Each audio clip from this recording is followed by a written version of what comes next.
Second half of the season, we're doing a title charge. Yeah.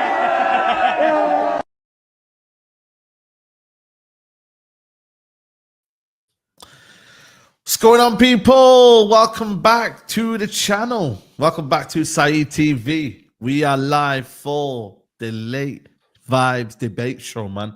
It's been a minute, I can't lie, man. People have been asking for it to be back, man, on a Friday night.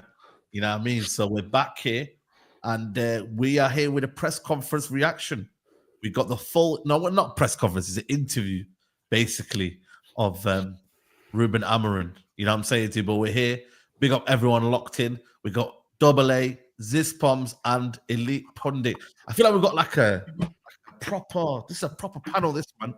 You get me, like, I feel like this is a proper panel, man. What are you guys saying, man? Everyone good? Yeah, mate, fantastic. United, Doing good as you seen the debate show back? Maybe Manchester United are back, Saeed. Maybe that now. I'm not getting. And I can see. No. I can see in the chat they're already saying Giddy FC and all that. Listen, bro, you know what it is? You know what I don't get about Giddy FC, yeah? Like, but then is it negative FC when we don't? I don't feel giddy. What is it then? Like, you can't win either way. No. If I'm not positive and I'm not negative, what do you want me to be then? Do you want me to be in the middle, fence sitting? I don't know. You got to take the hope when you have it. You got to be delusional when you have the chance. Be happy. I'm so happy. I'm so happy, man. That's what I'm saying, bro. Hey, like, let's enjoy this, man. Word to my missus, yeah. That's the best 11 minutes of my life, mate. She'll know what I'm talking about. Jeez, that's crazy. That interview was the best 11 minutes of my life. Days. That might be a bit giddy. You know, that might be a bit, yo. You know what I'm saying? Hey, I'm just saying. Nah, 100%, man. We got a lot to discuss, people. We got Amorim's obviously first interview reaction. We got Rashford, number 9. And I mean, remember Zizpom said he's a what did you say that time when Temi was saying he's a goal scorer or something like that? I remember we were talking about that. You know. I mean, yeah, off the left. In the number 9. Yeah, well, I don't know about that. We'll discuss it, man. So we got a lot to discuss tonight. We got some news about that kid from Rosenborg as well. And yeah, just in general, we're gonna go through the interview stage by stage, a full interview. The written format is out on the Man United, website. So we're gonna go through it one by one. So let's get straight into it. Yeah, that's the one. Nipan, that's the one. Big up to you, bro. So interview started. Bienvenido, is it? Does anyone know? Bienvenido, is it? I think they spelled it wrong. Yeah. Yeah. So he said, "Welcome to Man United. This might be an easy one, but why have you joined Man United?" He said, "First of all, I felt a connection with the club. And when I say with the club, everyone knows Man United, but I feel the connection with the people in the club. And that is very important for me because I want to work with people that I like and feel a connection. The second point is the history of the club. All the people are hungry for success, and I feel that this is a place that I want to be also because of that, because you can be part of something special, not just one more. And that is something I really like. And of course, because of the fans, because in Portugal, you listen to a lot of stuff from the media. But when you see the games here, the interaction with the managers, with the players, even in difficult moments, I think it's a special club." So let's just dissect that there, yeah. And this is one of the things where people, guys, yeah, you know when they say, yeah, why would you come to Man United? Bro, you man realize United is a big club, you know. Like, them man don't realize, though, our pull is different. We got Paul Pogba in the Europa League. We got Casemiro. We got Varane. Like, yeah, cool, there was a big wage involved or whatever, but still, the Man United is a big pull, man. And he's saying there, people hear about, like, you hear about things, you know, on the outside and whatnot, but one thing's for clear, Double A, is that Man United is still Man United. Like, it don't lose its pull. We're the biggest club in one of the biggest clubs in the world. Mate, we always will be, regardless of the last 10 or so years. Like you said, you know, remember the Jose season, we went and got the best player voted in the Bundesliga, the best player voted in Liga, in Zlatan and Mkhitaryan. Like, we still had that pull then, and we thought we was in the mud then. And you go further on down the line, and you know, we look back to those days like, actually, we might have been onto something. So I have this is the thing I've been saying from day one, Saeed. When I was saying at the end of last season that Ten Hag had to go, and the names we were getting linked with that was really annoying me, and I was like, Manchester United should still have that pull to go to any club and say, we want your manager. If they're happy to pay what it takes to get him out, we should still be able to say, we want you here. And that's the case, because I honestly didn't think we had a chance of getting him. But that's me believing the discourse around the club and where we are and how much in the mud Manchester United currently are and what we're able to attract. When really, you look at it, we're still that club. We will always be that club. And it's if we'd have had Murta and Arnold in charge, I very much believe we would have got a Tuchel or a Potter or a Southgate. I very much think that's the type of people they can pull in. But when you're looking at Omar Barada and Ashworth and Wilcox, clearly there's belief in their own abilities to go and get whoever they want. And I think that's what they've done. So we may not be winning titles, we may not be challenging for titles, but you know, the badge that's on the shirt still means a lot to the world of football, and that's clearly evident in his interview for sure. Yeah, absolutely, man. We carry on here. He says, let me just quickly zoom in a little bit more. He says, when you say people, do you mean Omar Barada and Jason? Of course, Sir Jim and Dave, but especially Omar, Dan and Jason. I felt a connection and I felt we had the same moment. We want to do something special in the club. So I think that was a key point. You know what's mad here? Like, you know, Brian, like, you know, like for me, Omar Barada being at the forefront of that, like, I think that's a key thing, you know, like, because you can tell who's like the boss. He obviously is the CEO, but he had to go and get the best in class. Like, he couldn't get no, you know, like, he couldn't really, let's be honest, like, he needed to get the best one out there, you know, the best manager out there. Yeah, I think it goes back to the summer where a lot of people were saying we should have gotten a new manager then. We didn't. Yeah. And Sir Jim was saying that, you know, Barada and Ashworth weren't in place.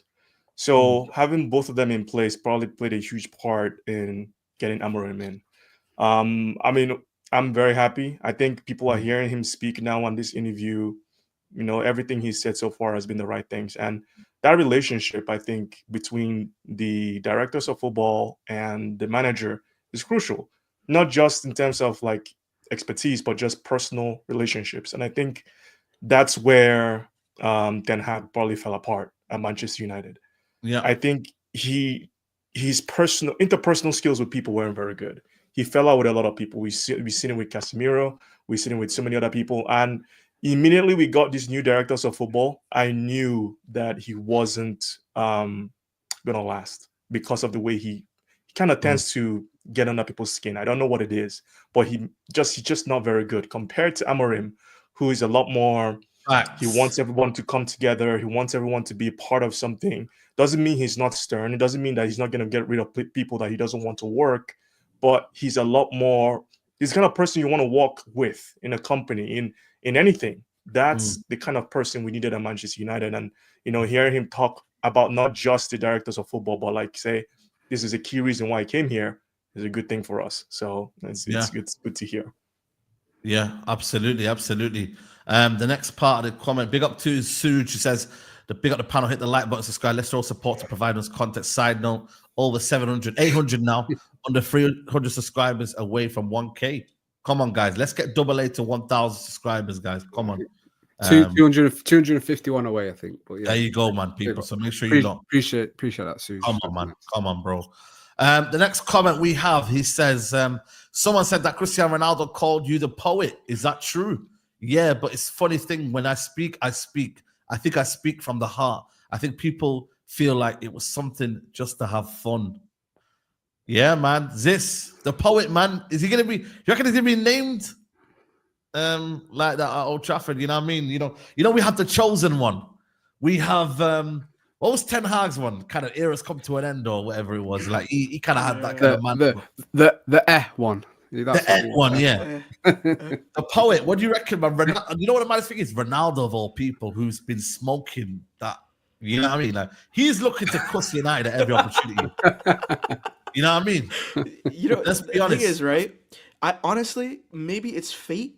Maybe like the fact that he has like a famous quote from Ronaldo, the fact that he did an internship under Mourinho, the chosen one, Portugal's guy, the greatest ever manager, and now he's coming in. If you see all the quotes coming in from Portugal, the way they're talking about him, he's the best thing we've seen. He's the best manager Sporting has ever seen. They're talking about him like he's a generational wonder kid, but for a 40-year-old manager. I don't know. It's the way he speaks, the confidence he carries with himself, and like watching the whole interview as well with him, how he talks about family, the team, the culture he's trying to cultivate at United. It's so beautiful, and I think the fans, supporters will definitely take care of warm up to him very quickly. Yeah, absolutely, man. The next comment comes here. He says, did you play here twice? What are your memories? Not very good. I didn't win here, so I like to win. This is so important for me to have fun, but to win. I remember the crowd were winning 2-0 with Braga, but then they turned up. It was over for us. We lose that game, so it's a special place. You know, I don't know, Ziz, you wouldn't have been too young to watch this game, but for us, man, I remember that game so vividly, man. 2-0 down in what, 7 minutes, was it? Like 8-10 minutes? Yeah, early on, man. That guy with the dread scored, man. He was cold, man. But you know what? I can't remember his name. What was his? I can't remember that. I just literally watched the game. It's a funny thing because I didn't know he'd done an interview yet. Today has been a mad day. No, it was Ed assisted. It was some Ed assisted. Yeah, Ed assisted. Yeah, assisted. It was a player, but they put it on the United website. Remember? Yeah. So today's been a madness. So I've not even been on social media barely at all today, and I was actually just watching something on YouTube. A friend asked me to watch a video of theirs, and then on my home feed the game come up, the Braga game. So I thought, let me just go back and watch it, and yeah, it's great. And then from that, then it said about the interview. I was like, oh let me go and watch this interview quickly. And then so watching him, like he's barely changed. Obviously, you're thinking it's like 10, 12 years ago. He's barely changed a lot, to be fair to you, but one of the interesting things, because I knew he was a player, I knew he played for Benfica, I knew he played for Braga. Didn't realize to the level that he'd actually how good he actually was. Because in the commentary of that Braga game, they actually mentioned that he replaced Nani in the 2010 World Cup and everything. When Nani, he replaced Nani. I was like, right, it's crazy that. The way it's all he's linked to United with Nani and obviously Ronaldo, played against us a couple of times, and then now he's going to be the man. Bro, he was a good player, man. But obviously he's not the one of the big names that scream for of course. Football. So he's not someone that, Rui Costa or I can't. You know what I mean? all these big Portuguese players. Ruben Amorim's not one of them players, but.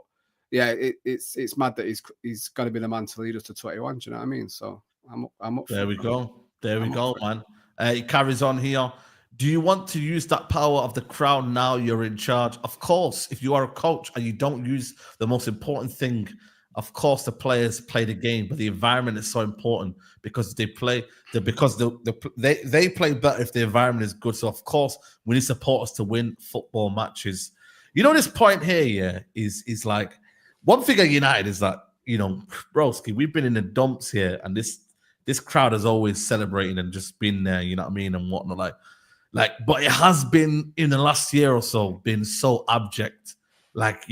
People leaving early, people not giving a shit, people just they're not feeling like they're involved, man, if you know what I mean.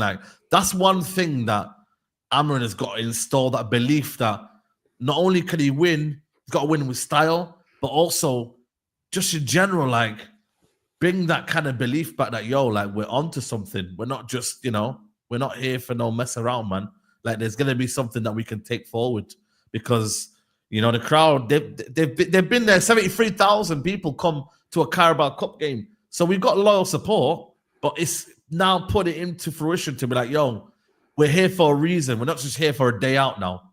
We're here for a reason. And that's one thing that I think for me is so good, man. About about Old Trafford, man. So shout out to him, man, in that regards. The stadium is amazing right now. You feel there's something here? Does it excite you to be at the center of this. When Manchester United talked to me, Omar, they told me about their plans. It's a real honor because I was the first choice to start the path. There's a great responsibility, but you feel honored and excited to be part of that. We know that if the team plays and wins games, everything looks so much better, and the people start to believe in the new stadium and new ideas. So we know we are the engine of football. Manchester United is the engine of the Premier League, in my opinion. Damn. That is bars. He I wish I has had his a one-liners, emoji right man. now. Everyone put the fire emojis in the chat, man. Man United is the engine of the Premier League. Are you mad? He knows how to talk, man. Oh my god. Bro, are you mad? Engine, bro. This league needs United to do well, man. Because these man, like, broski, like, because you know what it is, yeah? If United fans are backing something, yeah, we're not gonna be like these Arsenal fans and these pretenders, yeah, that don't want to, you know what I mean? Like that give up on that. But we'll be on it, bro. Are you mad? Like, don't play around, man. Don't play around, bro. And the biggest thing for me, yeah, and I scold you, Brian, is that he says here, when Omar talked to me, it's a real honor because I was the first choice to start the path. The fact that he's the first man is crazy, bro. It's crazy. Yeah, it's listen, he's a great communicator, and I've said this before he came in, that people are going to get wild by his interviews, and he is. And people were talking about him speaking English. He speaks perfect English, Bro. So I'm not surprised by these quotes, man. They're going to see a lot more of them. I mean, he's a highly motivating figure for players. That's why he's so good at getting them to play his system so quickly. So again, for this team and this club is exactly what we need. We need a man that can come in and handle the communication, the way the media attack players, the way the media attack the club, the way the media attacks the manager. We needed someone like him to come in and handle that. So I think he's doing a very good job doing that. And the rival fans too, because we've seen the amount of nonsense that's been coming out from Manchester United. Rival fans in the media, rival fans, referees now. We need someone that has the ability to come out and communicate properly when things don't go Manchester United's way, or when things are going our way and the media want to bury it. So for me, this is just what I expected. I'm not like super gassed because I'm like, this is what I know he is. So for everybody who didn't know who Amorim is, this is him. This is how he talks. So enjoy it. Watch the interview. If you haven't watched it, I think you're going to be very, very pleased with what he's saying overall. Do you know what I love as well, Brian? That every answer is well thought out and articulate, and actually comes across it in not only the vigor in his words, but also the manner in which he's saying it. It's confidence without arrogance, and I think you look at Ten Hag and the arrogance, because every answer is about Manchester United. And someone will have to correct me. I don't know, but I don't know if you got asked the question, but the era's come to an end. Is very, when you look back at that now, it's such an arrogance-filled answer to say something like that when Manchester United have been nowhere near close to winning a title. To say stuff like that is so misguided as well as, to me, I'll keep saying arrogant. When you look at everything Amorim was saying, and we'll come to him later, but there's certain parts, and I'll wait till them bits come up, they just filled me with so much confidence of that he just fucking gets it, mate. Apologies for the language, but he just absolutely gets it. Bro, say what you got to say, man. And everything is coming across, and we're not. When we talk about getting excited, we're not getting excited because we think we're going to win the league. We're not getting excited because we think we're going to dominate anything again. What we're excited for is we finally got someone, I think, that from day one we can fully just believe in the message that is being portrayed by this manager. And I watched a video of him walking around Old Trafford, and as much as that looks like it could be PR spin to make him look, when you watch someone's interactions with people, the way he's looking at them, the way he greets a person, the way you can say a lot by the eyes, and he's genuinely pleased and happy to meet every single person. Like going around the call center, going around to the cooks and the chefs, and just every single person, he's happy. You know, there's one bit, and he meets someone, and he actually introduces himself. Ruben, like, bro, I think we all know who you are, brother. Like, that's the humbleness of him. And listen, it's very early days, and we have a long way to go. But from minute one, I'm so impressed by the package that we've been shown from Ruben Amorim so far. Absolutely. No, spot on, man. I think Spot there's on. one point as well. Yeah, go for it, bro. Brian brought up like a good point, and off double A what they said as well. It's not just like his charisma either. Have you ever seen like a coach, a manager, once they leave a league, the press, like the entire room of journalists are saying they're going to miss him? Not in like a snarky way, not in like we're gonna miss like taking the piss out of you, we're gonna miss writing bad articles about you. They miss his character. They miss him as a person. He not only is like his message to the media, the way he speaks, how he handles like fans, very like strategic, but he's so measured, he's so calm in the way that he addresses people. And if we you know how we were talking like after Ten Hag, do we want like a proven winning manager like Tuchel, or do we want a project manager?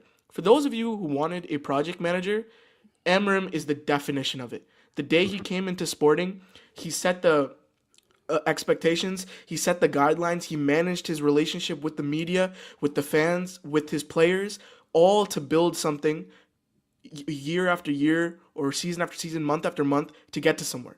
And he gets it. He really, really gets it. Yeah, facts. 100%, man. Let's carry on. Keep liking the video, guys. Right, where did we go? He says, what are your first impressions of the place and the staff and the training ground? Here is for match days, and it might seem like you feel at home, relaxed here, but characters is where you'll mainly be, and it's being redeveloped. The most important thing is feeling of the belonging of the club, and we have the history in that department. And then I carry on with this one here. It says, so you want a very strong link between academy and first team coming together. I think it's important because a lot of people now talk about the 3-4-3 and the 4-3-3 and all of that stuff. But when I think as a player or as a teammate of Man United, it's not the system or the formation. It's like the character of players, the way they see the club. We have to focus on that before the everything of how we want to play, how we press. The most important thing for me at the moment is to create the principles, the identity and the character that we had in the past. So that is a lot to unpack here. And this is a thing where he doesn't want people to be fixated on a 3-4-3. Because everybody right now is like 3-4-3. What's it up? Look at Sky Sports having a bit of a madness over Garnacho at left wing back. Relax, man. And he's seeing that, don't act like he don't see all of this, He's like, oh, but we was gonna play. Like, this is what we have to do, obviously, as fans, right? But he's like, no, because it's about building, understanding that it's an identity that no matter who's in that place, no matter what players there, no matter what formation we have, we still play the same way. Do you get it? Like, and that's how it should be. Like, we all of a sudden have a different formation. Yeah, it might be different and we might have a different playing style, but what he wants, the way you press, like he talks about there, the way you kind of move, you know what I mean? And the character building, like, it's key, man. The character building this squad is so huge because a lot of these players, bro, they get flipping. They what's the word, man? Like, they lose. They lose. They don't know where they are. They don't know where they are. A lot of them don't recognize that this is Manchester United. Like, you have players who aren't good enough, who choose to sit on the bench, choose to take a paycheck. They're not even interested in performing or getting to the best that they can be as a player. Like, that's what Manchester United used to be about. Whether it was Nani, whether it was Wes Brown, whether it was Chicharito, anybody that came to the club, whatever level they were at, wanted to come here and play at their best, get to the best they can be. But now we don't see that anymore. We see someone like Anthony who's like his chair, whatever. Manchester United, what they're selling, he doesn't want to leave. You need to perform at the best you can possibly be, whether you are a world-class player or whether you are not. And we don't see that at Manchester United. Our best players don't perform. Our worst players don't perform. And the character and the morale level of the squad is in the toilets, the worst I've seen in a long time. So Amorim has it's a huge job still. He's not a miracle worker. And the club have to back him.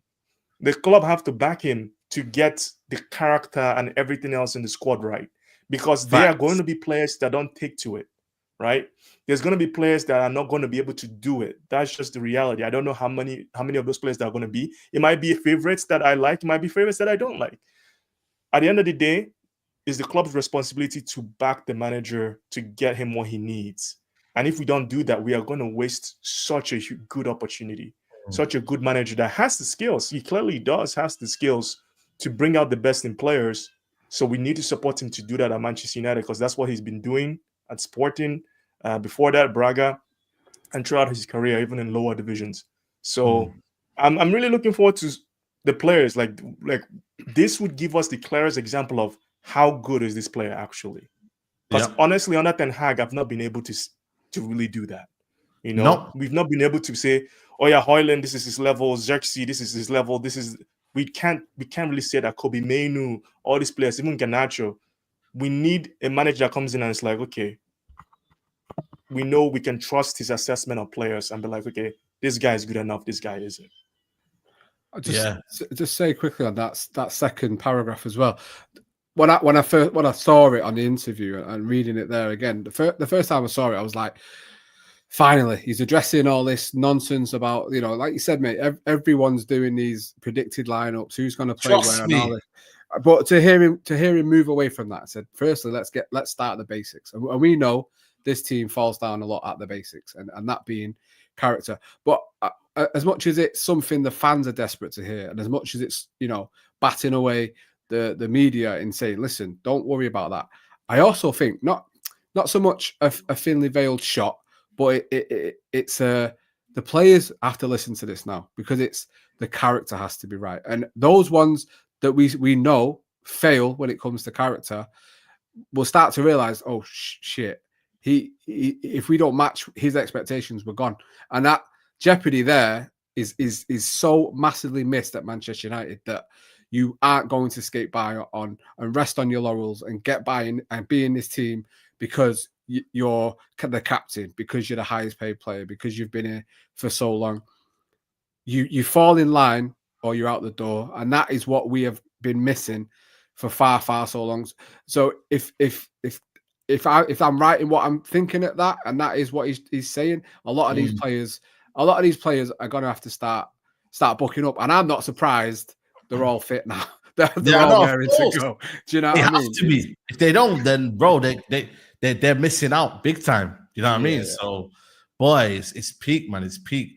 The next one here says, so what drives your footballing philosophy? In one word, team. The team is the most important thing for me. And if you work as a team, the talent individually is going to shine. But if I have to explain the importance of everything, it is the character, the way we fight, the way we play, and the way we have an identity. He loves the word identity, guys. If our players take the shirt, they will know that it is Manchester United team. Everybody thinks the same, running back, playing, enjoying. This is what drives me. I can say the popular thing, which is to win. Everybody wants to win. And I want to win with the players, with the fans. But with an identity and one idea, that is the thing I am focused on all the time. And that's the thing that I put on Twitter today, man. That last bit there, man. Sometimes people, we won last year, but did we feel like, you know, there was an identity behind that win? Did we feel like, you know, as this, I'll come to you, like, did you feel like, remember we were like, oh man, but that's not sustainable. You know what I mean? And he's saying here, like, as much as we want to win, we gotta earn the right to win. We gotta, you know, play with a bit with style and substance, and then, like I said to you, an identity, you know, and that's something that we've lacked for a hot minute, bro. You know what I mean? In terms of this Man United team, that we've never really felt like, cool, we're winning, but we're also don't need to moan at winning. How many times have we moaning that we've won a game? Like, how do you do that? Like, how do you moan at winning the game? Yeah, because you don't feel like you deserved it, or you don't feel like you've it's, you know what I mean? It's just short-term results, short-term fix.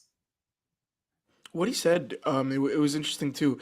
He said you will see an idea, like something you're gonna like, whether it's structure, whether it's a certain style of something. He's going to build it from the ground up. And Amorim is also like notoriously stubborn.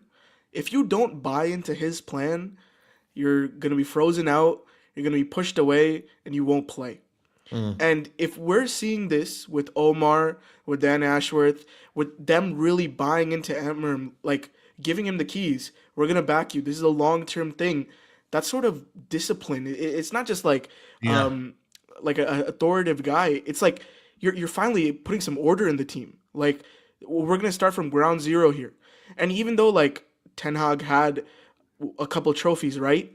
The disorder that we are in now after like 600 million spent and all that, it's not in a great position to play. We need someone to not only organize the team behind the scenes but on the pitch as well.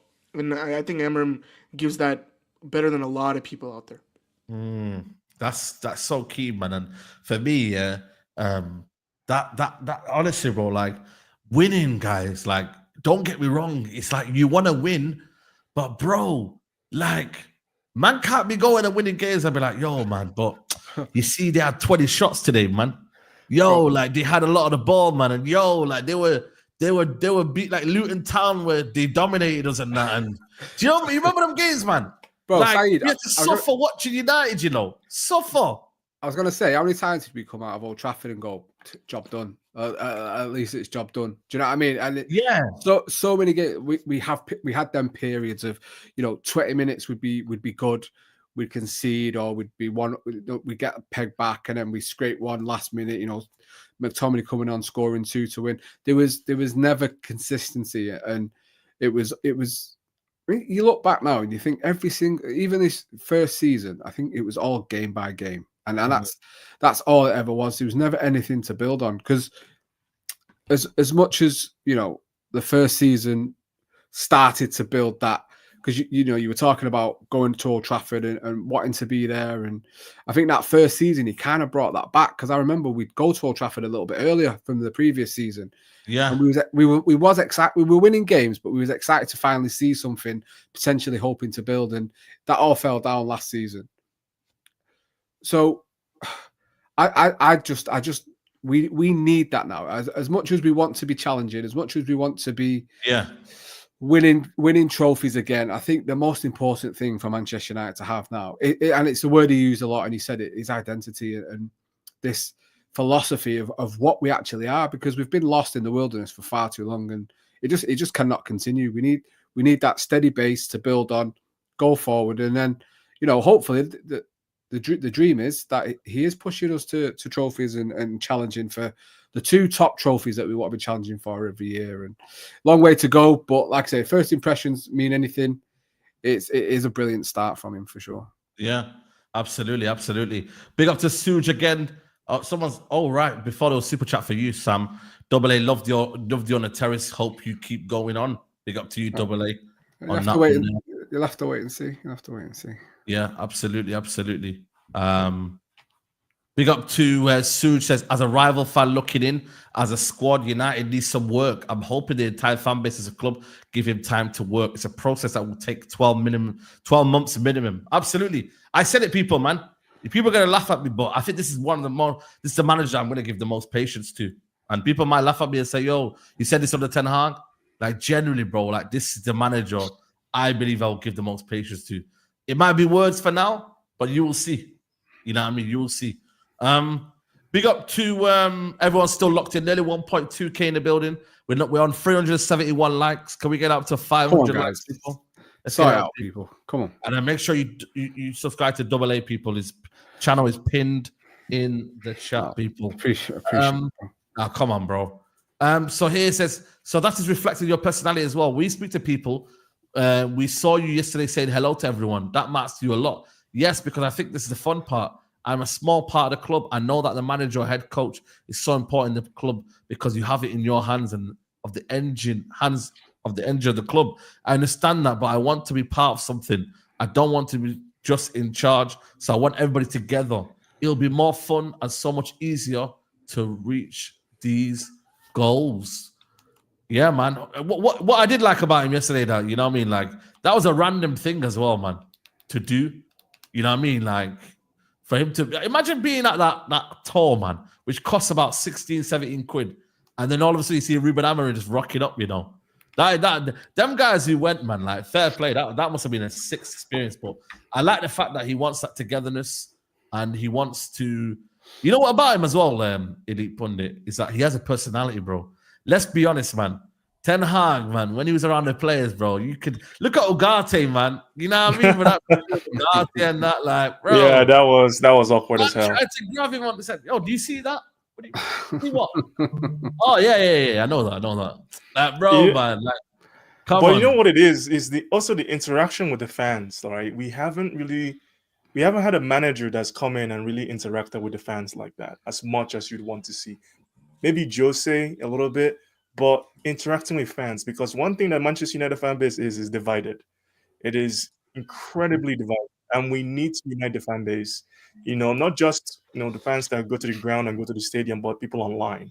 If we can get everybody going in the same direction, which is going to be very hard to do, there's always going to be trolls and whatnot. I think Manchester United is so massive; it's going to be such an unstoppable force. And we haven't the managers that have come to the club haven't really tapped into the fan base, in my opinion. It's so big, it's so huge. There's people here in America that I would want the club to do so much more. Energize your fan base, right? Energize your fan base to support you. And it's whether people want to believe it or not, it's such a huge motivating thing for players as well. When you go into the stadium and everybody's energized, everybody is giving it 100%. The players are going to want to play. Even Manchester United fans, I hear them every time from my TV whenever they go away. You have that same energy in the stadium, but it's the manager that brings that out. It's the person that's standing there in the middle of on the dugout he's going to be. We've seen it with Klopp. We've seen it with other managers or other clubs. He brings that energy. There's a certain kind of, I don't want to use the word aura, but there's a certain kind of aura a manager has. Like Pep Guardiola, you see him with his antics. People think he's a mad scientist, right? So anything that Pep does, they eat it up, right? Which is, to be fair, he's the best manager in the world. But we don't have that. We haven't had that at Manchester United. We've had issues. We've had Van Gaal, who had his issues. We've had Moyes, who nobody really trusted. We can go through the list. And Ten Hag just never even tried to engage with the fans. So even when things were going wrong and when he was making wrong decisions, like when Højlund in his first season, he was subbing him, he was substituting him, fans were booing. Like that's not what you want. Like that's the energy of the crowd. Everything is turned against you. And it can happen very quickly at Manchester United. So the manager he's doing the right thing. He's being smart. He's connecting with the fans very early on. Other fans will see that. And to them, you're coming to Old Trafford, you're coming on a tour and meeting Manchester United manager. Other fans will see that, like, oh, this guy's approachable. This guy's likable. I'm going to support him more. I'm going to support the players more. I'm going to support the club more. That's the responsibility that other managers haven't taken up. And I'm happy to see Amorim is doing that very early on.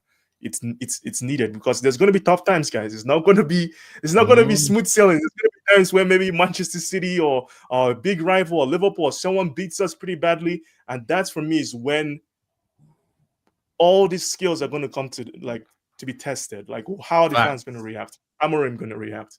What is he going to say at that time? Like those are the hurdles he's going to have to go past. All this is really, really good right now, but for me, I'm like, man, there's so much work to do. I'm relaxed, and I think everyone should just keep relaxed because there's so much work to do still. Yeah, absolutely. I'll just say as well, Saeed, on that one, because we know being at the stadium how almost to our own detriment how loyal the Manchester United fan base. Of course. In the stadium is there's very rarely an occasion we go against players and managers especially. Do you know what I mean? So. You can call it PR, you can call it whatever you want, but to roll this out very early when, the club are very smart because they've realised how divided the Ten Hag situation has split the online fan base more so than you'd say the match going fan base. But Brian's right to try and repair that, to put him in these situations of meeting the staff, of meeting the people going to the museum tours and everything like that. He's so very smart because again, he seems likable, he seems approachable, he seems someone that is dehumanizing him rather than putting him on a pedestal. This is your Manchester United manager. He's this, he's that, la la la. He's he's grounded, very very humble type of person, and I fully expect that Bordeaux game, mate. Amorim's red and white army, Amorim's. I just think roaring round Old Trafford from day one, mate, and that is so important because, like Brian said, he's hit the nail on the head there. Like what we need to do, and what like, you're right as well. Like just back into the hill and give him as much patience as he needs, because it is going to be roller coaster. And I think that's what we need, rather than it being bam, results.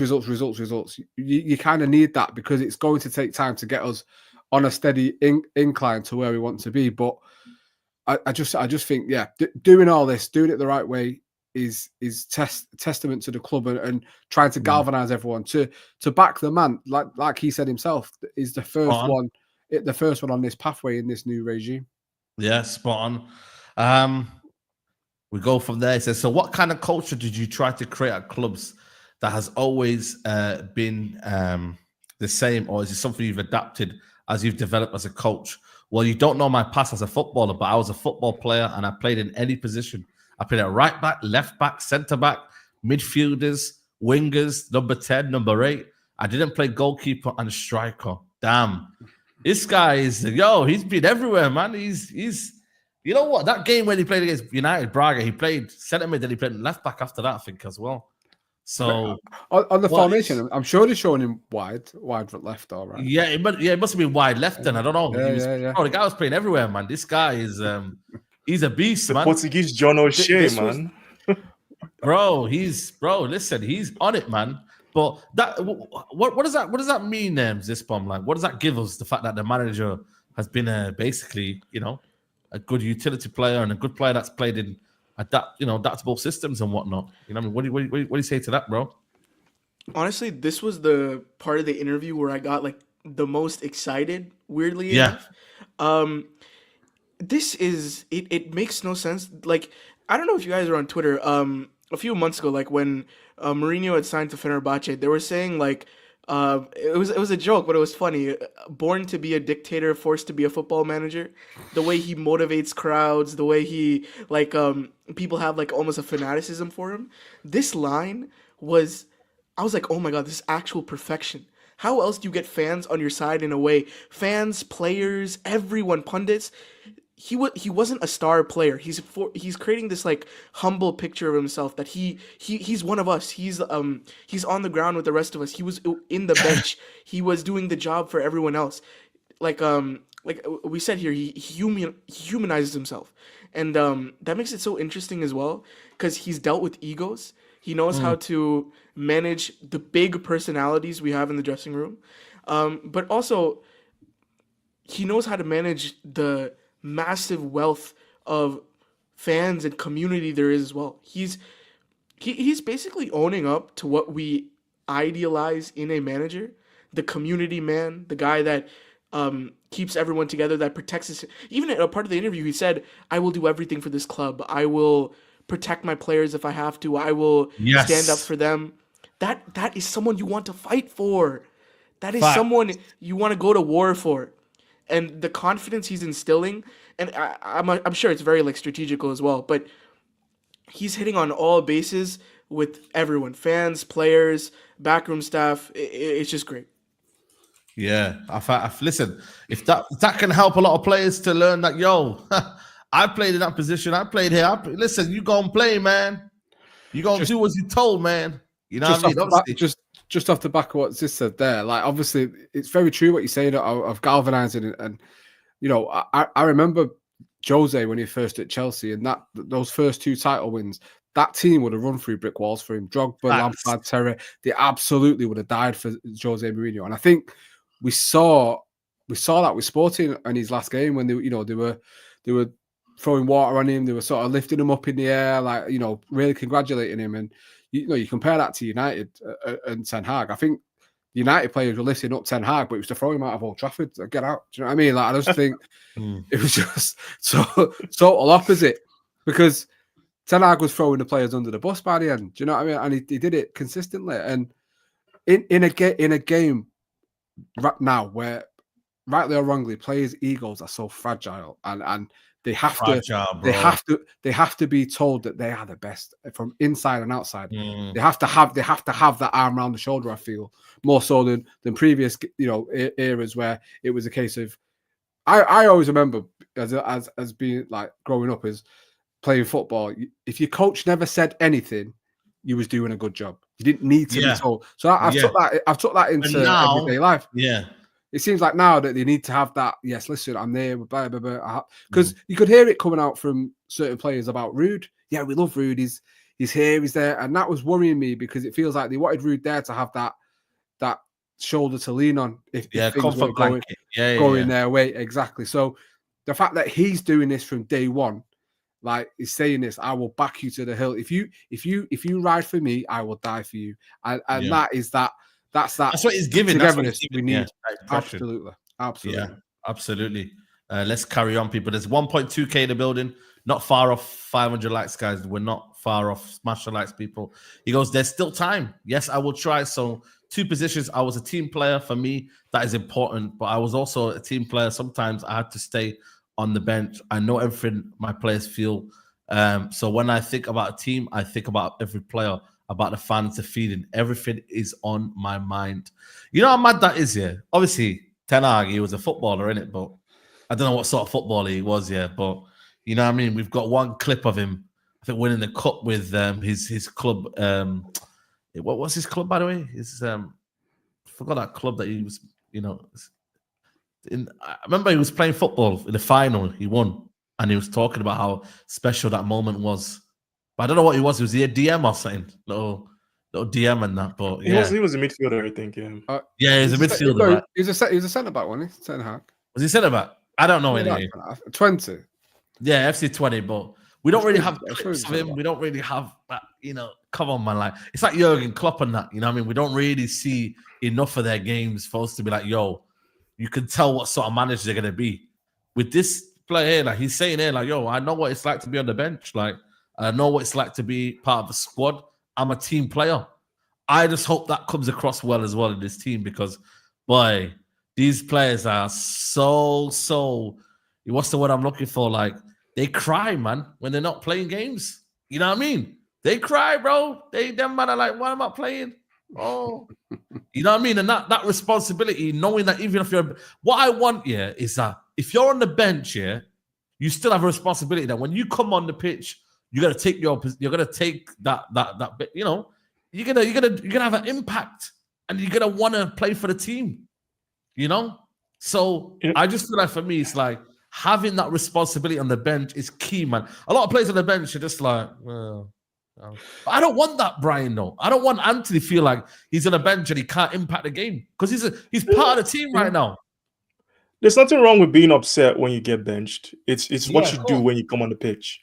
And I think a lot of the problem with United players in general, really new generation of players, is that's a good point, entitlement. I just think younger generation of people are really entitled. I don't know what it is, whether it was the parenting they received, but coming into the society in general, right? Compared to the players that grew up maybe in the 90s and they became star players in the early 2000s and whatnot. It's just a complete different generation. They see life completely differently. And when they're not playing, they think they should be playing because they think, I'm at Manchester United, right?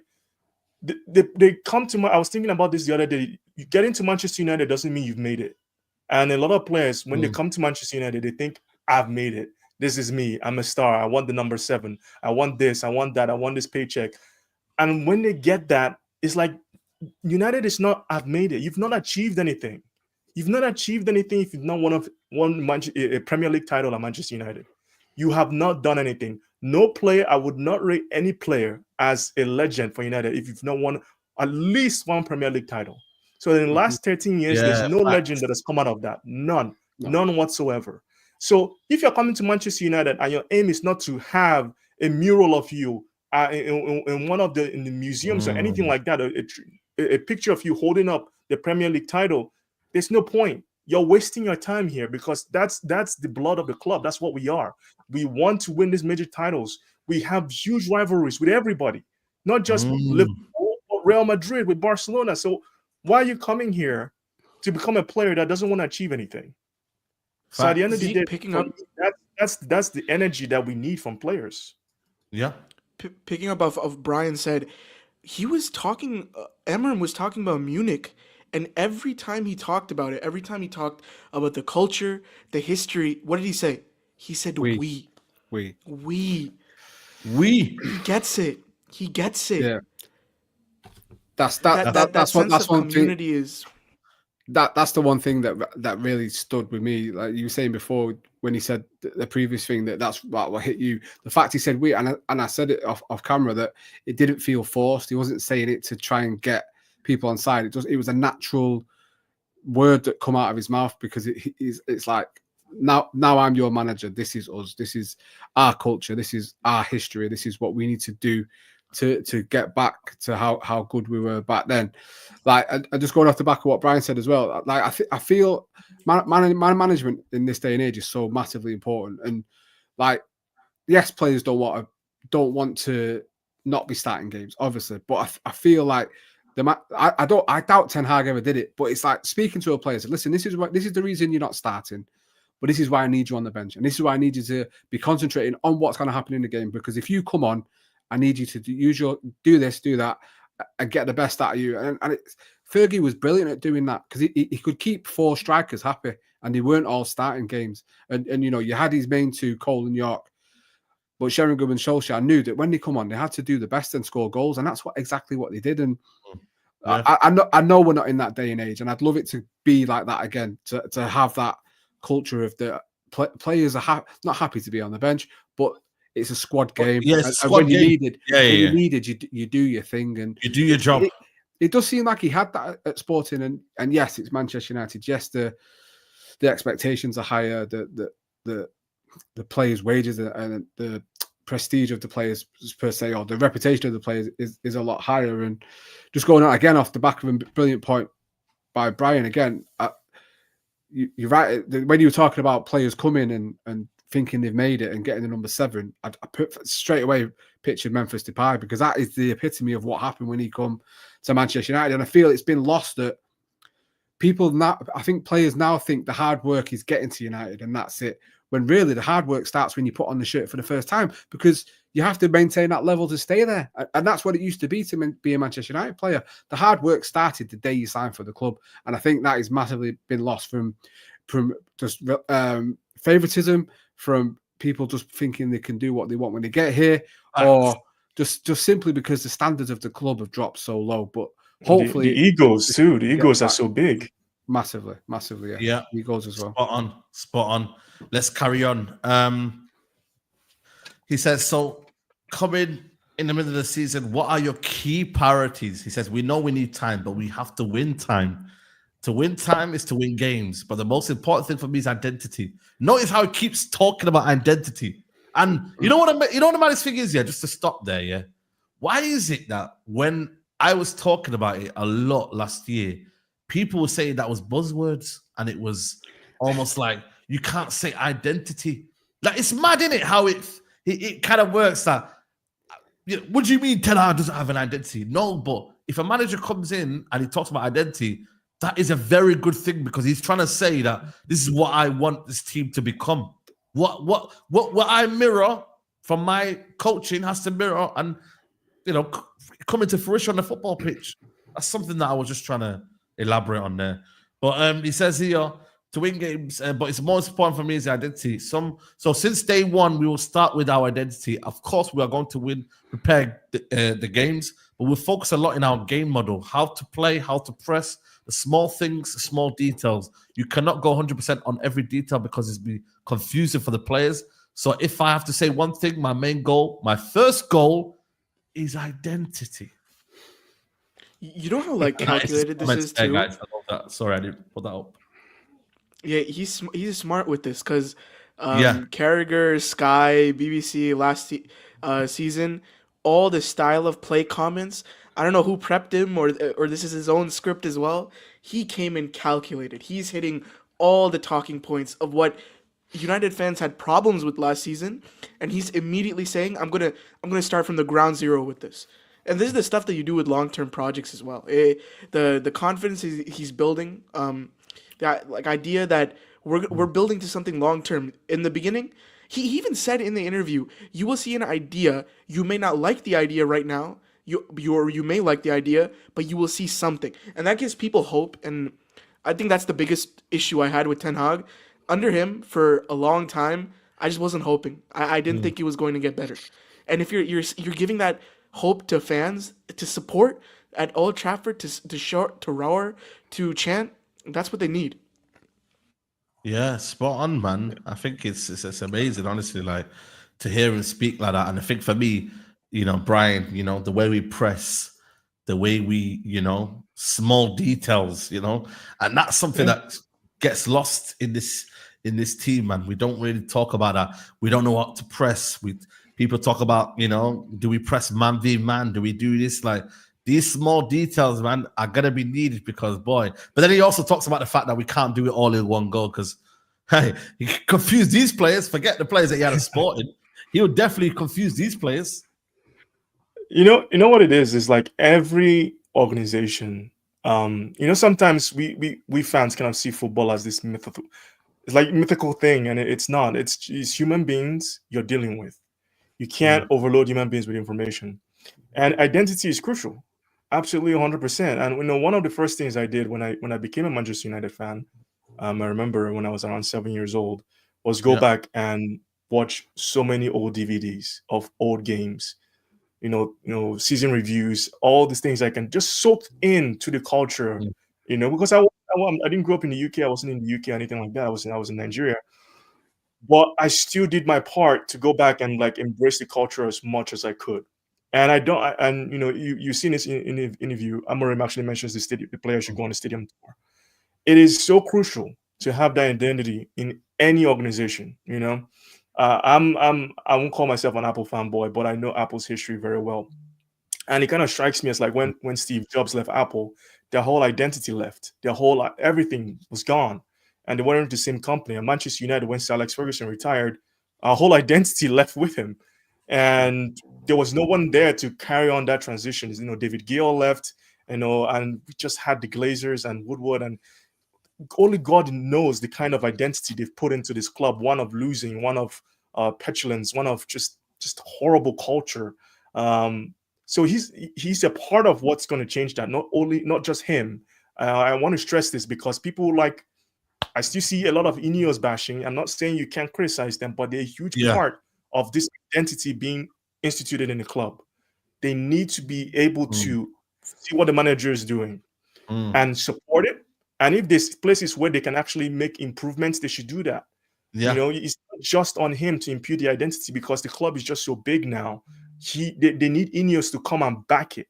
If I need our director of football to come out when if Sky is coming out and saying something stupid, that they are shutting that down. They're not allowing, like that interview that Ten Hag did with Carragher Neville, and it's for who allowed that? Who is allowing that? How are you allowing that? And that should not be happening. The first interview, this is done correctly, is being done by the club. Why are you feeding your manager to get beat up? Even though at the end Ten Hag didn't work out, but there was just no support. You can't have that as a club level. At the club level, we need to make sure that he is insulated. I think he can handle himself, as you can see, but we can't be. United are going to get daggers anyway. We can't just be creating our own problems. So I'm hoping the club see this, the identity thing, and they put out their own statement. They support it. They push it too. They get everybody on side, the fans as well. That's how you create a culture. That's how you create a herd-like mentality where everybody's moving in the same direction.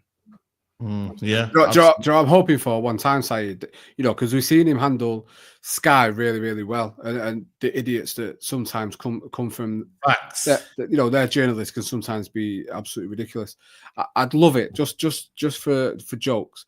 If one time in a press conference and they're starting to be a little bit arsy or he's trying to get on his back and he's doing all the answers in English and he just switches to Portuguese like that and just says, listen, yeah. I ain't having it. I'm not having none of it because I can see it in him. So I just know he's going to be one of those. That Gary Cottrell, man, that prick should not be allowed near, man. Mate, he must have stayed out in Portugal for 2 whole weeks because he was at every press conference. Yeah, 100%. But when I look at the journalists, though, the ones that I rate, Laurie Whitwell, I don't mind, There's a couple of ones that I don't mind, but then there's a couple like Samuel Lucas, the one Simon Stone, I can't stand him as well. There's a couple that are just there for the headlines, innit? So he just used to suss them out, and then, because they're not going to be talking about tactics and football, whereas people like Laurie Whitwell and them, man, they're going to be talking about football, you know what I mean? And this is where he's got to differentiate. People want drama, innit? You know what I mean? And he's got to make sure that he makes sure that there's no drama in press conferences. You see how Maresca, this is one thing I like about Maresca though. He don't deal with no bullshit. Yo, why is he mine out? Why is he not playing? Because I said so. Yo, because I said so. Do you know what I mean? Like, just say it like that, bro. Because these man, they don't deserve no airtime anymore, man. And their little sound bites.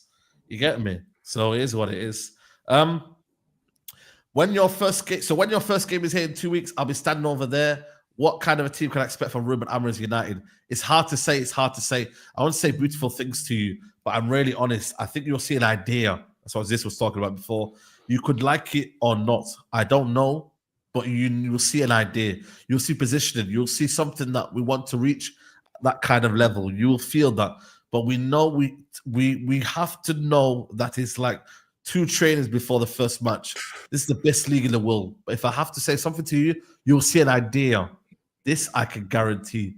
So a lot of words about idea there's this problems, like, you know, an idea. Like, is it hard?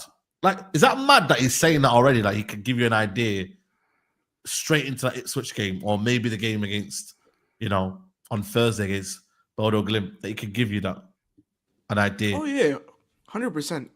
I think like as much as we're in this Pep Guardiola age where everyone's talking about inverted center backs, inverted full backs, Trecarista, Regista, all this stuff.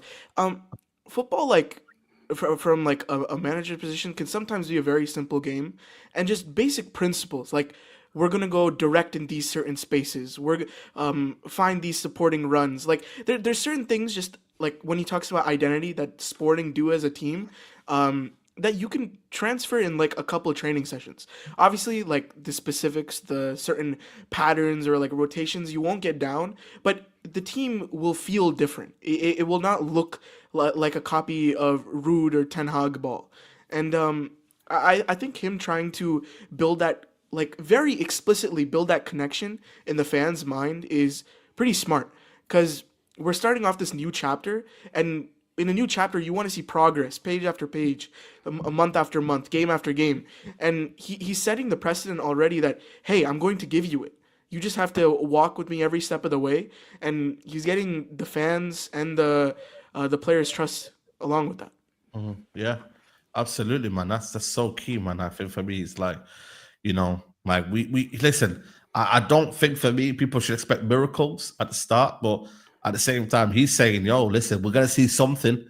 You know what I mean? We're going to see, you know, position. From day one, bro. From day one. None of this, I can't play my way. Oh, let's see, bro. From day, the players are doing it my way. Look how we can see that a bit different, though. You know, if Ten Hag said, yeah, it might not be Ajax way at the start, but I will make sure we play to that way by the end of my reign. I think a lot of people would have said, you know what? Fair play. You're not saying that you're not going to play it. He's not going to play it right now. He said, yo, we're not going to play the way we want to now, but you will see something. You'll see an idea. That's so key, you know, guys. But even like from the players in training that day one, this is what we're building towards. It's nothing around it. And again, maybe it's flying in the face of a lot of the media reports this week saying, well, because I've heard certain people saying, well, he won't necessarily. He may not do the 3-4-3 right away. He may not do his style 3-4-3 because the players might not allow it. So you might still see some crosshairs, you know, something from the Ten Hag era. Still, no, he's saying, listen, I'm here to do my thing, and this is, you know, if you believe the reports, the reason why he didn't go to Liverpool, because Liverpool didn't want to do it his way. They wanted to stay with what they want to do. And he said no to that. So clearly United have said, listen, we want you in. You're the man we want.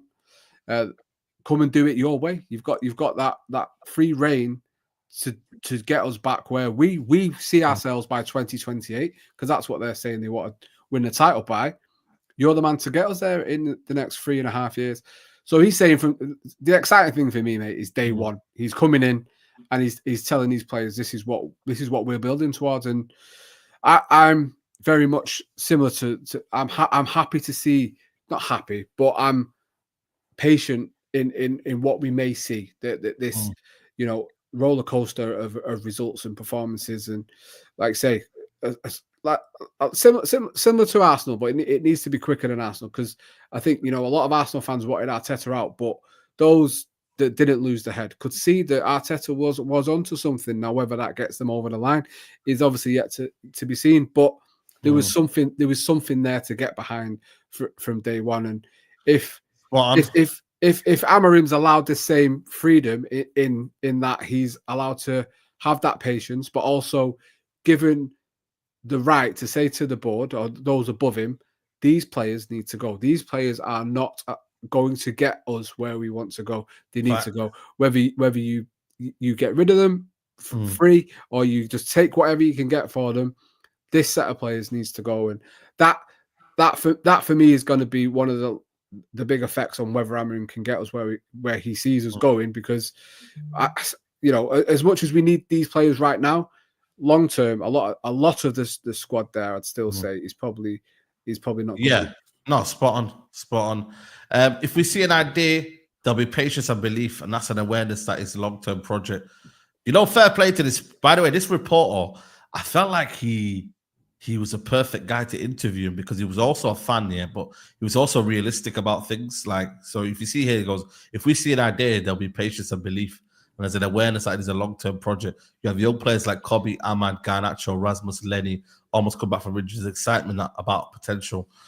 Yeah, but I don't want to say that we need time because we're a young team. They are prepared. They are prepared to cope with the demands of playing for Man United. They should be because they are here.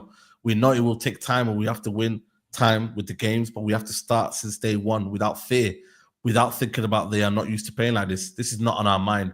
They will start on the first day without idea, no matter what. That is the goal. I like that, man. No youth project, you know what I mean? None of this Arteta bullshit, you know what I'm saying? Youth project, it's, if you're good enough, you're old enough. Is that the right saying, by the way? Is that if you're good enough, you're old enough? Yeah. So, yeah, man, that I like that. You know what I mean? Because we can't keep saying these players are young. Like, if you're at Man United, bro, you got to be fighting, man. You got to be, Brian, you got to be on it, bro. Like, these players, you got to, this is dog out here, survival and fittest. Yeah, no room for excuses. And, it's a nasty habit to break when you constantly give excuses, in anything, especially at a football club like Man United. There's a reason why I'm not performing well. Why? What is the reason that you're going to give? You're a professional footballer. You're not injured. Why aren't you performing? If you're not good enough, you shouldn't be here. We need to eliminate excuses, and we've given so many excuses for players for so long. It's so much BS of this reason why and this reason, all that stuff. Now we've changed the board. The whole board is gone. There's no more, structure is fixed. And we've gone out and got the best coach you could possibly get, for Manchester United. There's no excuses anymore. We need to stop the excuses, And yes, he's saying, they'll need a little bit of time or whatnot, but from day one, there's no, you're too young, you're this, you're that. We need to go in and, players who can't handle it, they're going to naturally drop off. They're going to get naturally cut off. I'm not even worried about that. What I'm more so worried about is how strong are Ineos going to back these statements, right? Because we're going into January now. Are we going to buy players in January? Are we going to, we need a left. I say we need a left wing back. Facts. I think we need a left forward. I need to see, because if your manager is saying this, the club needs to follow in the same suit. Like, this is the player here. Here's this quality player. Here's this, that. Let me go get you Gyökeres, even though we've signed Højlund and Xerxes. Because listen, when City were building, they bought Balotelli, they bought Dzeko, they bought Aguero. Like, people need to stop that chat of, we already have 2 strikers. No. We need to go get what we need. Stop with the excuses. Stop with the excuses for the board. We don't need that anymore. We are trying to build a team to win the Premier League and Champions League. So if the manager's not giving excuses, I don't want to hear excuses for Ineos. I'm sorry. I don't want to hear more excuses. From day one, they've been here now. They've been here. By next summer, it's going to be a year. That's more than enough time to execute a high-level transfer window. Like, this window was good, but we need to see way more. Like, way more. We need more talent in this team. We need to see players gone. So no more excuses. That's kind of where I'm at. I'm not putting ridiculous expectation. I just want to see people who are professionals do what they're paid to do. Facts. Just do what you're paid to 100%. do. You're being paid millions. Yeah. So do your job. Spot on, man. I think I read that one. Okay, it says, okay, let's talk about the stadium. You had a tour yesterday with Jason, Mr. Man United. He knows everything. What did you make of the day? It's different. Like you said, you go to inside character, you feel it. When you come here, it's so different. You see the trophies, you see the tragedies that we have as a club, the history. You can understand the history after the crash. We were European champions. This kind of strength, I think it's important to put in our team. When the players come here, they should make the same tour with the same guy all the time. I think it's very important to do. It is one thing that you have to feel that this is Man United, and it's normal if you are a lot of years without winning, you start losing that. So you have to be clear on that message that you want to put on the players. I think we need to put all the players doing the same thing to regain that feeling, man.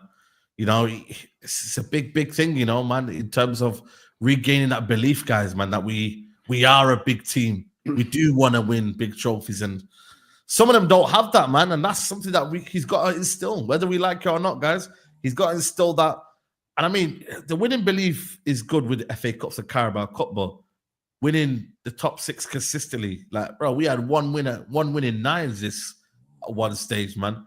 That's mad, bro. Like that winning feeling, man, that we go to grounds and we know that we're gonna win, and also just the belief in the players, like it's massive, bro. You get me? You gotta have that kind of strength and that mentality, man. Because some of these players 100%. Don't have that.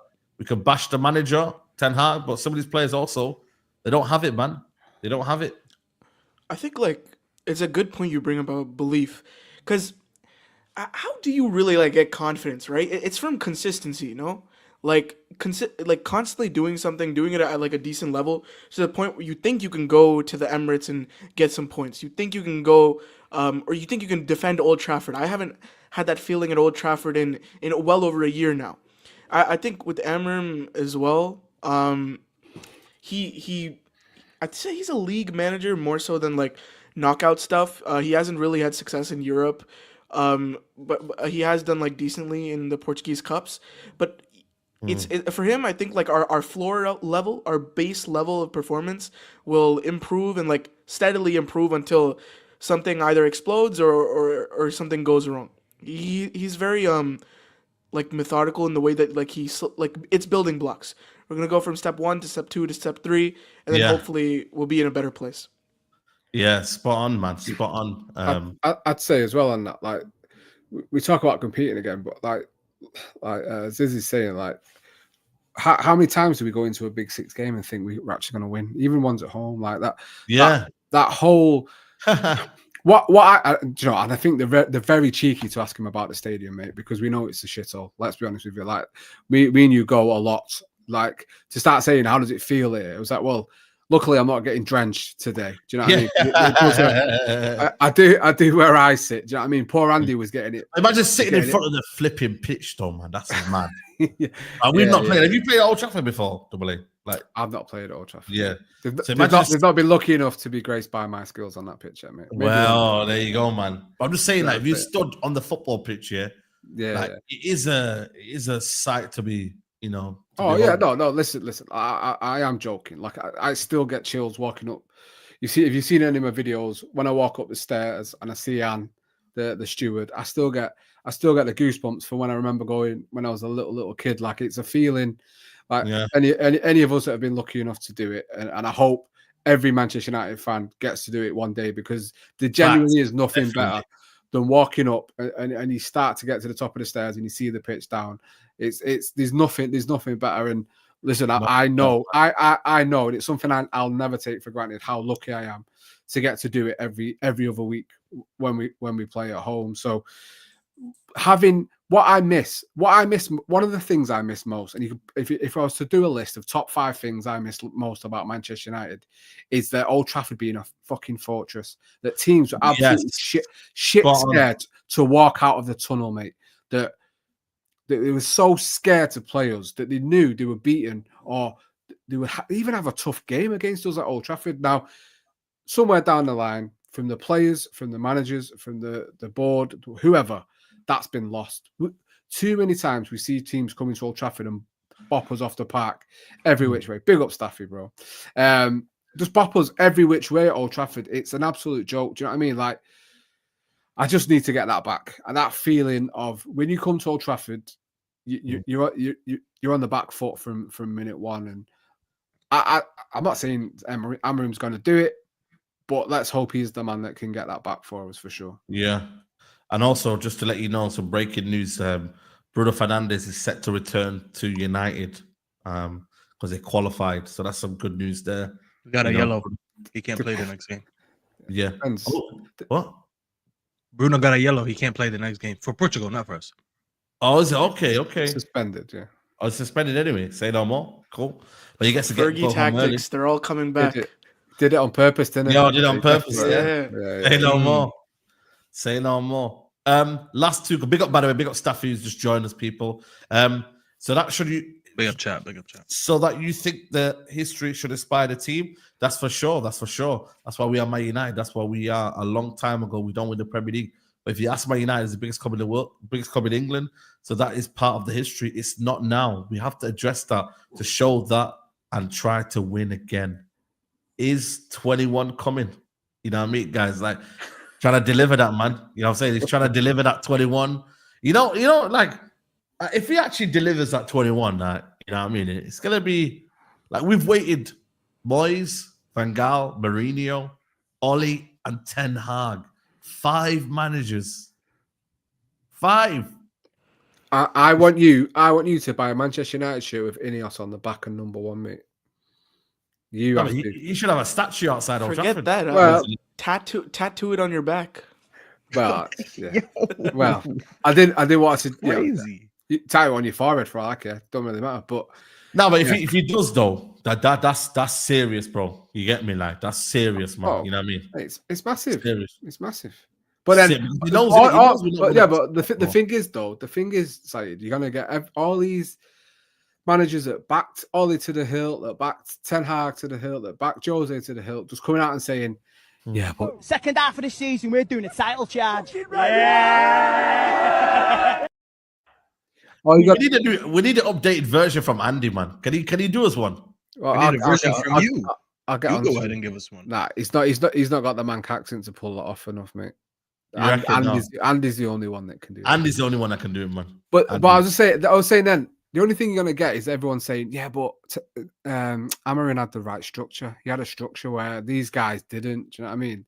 Yeah. There'll be someone naysaying it and going against it. But if he manages to pull off 21, mate, I think I suggest everyone on the panel comes to Manchester because it's going to be one hell of a party. That's all I can say. No, more than you could believe. More than you could believe, man. Oh, let me tell you.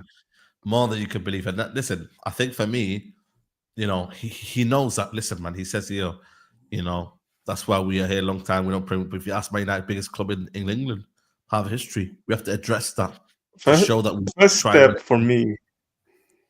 First step for me before title charge. I don't even want to. I mean, listen, that's the goal. But first step is, can I turn on my television and be like, Manchester United are going to batter a team today?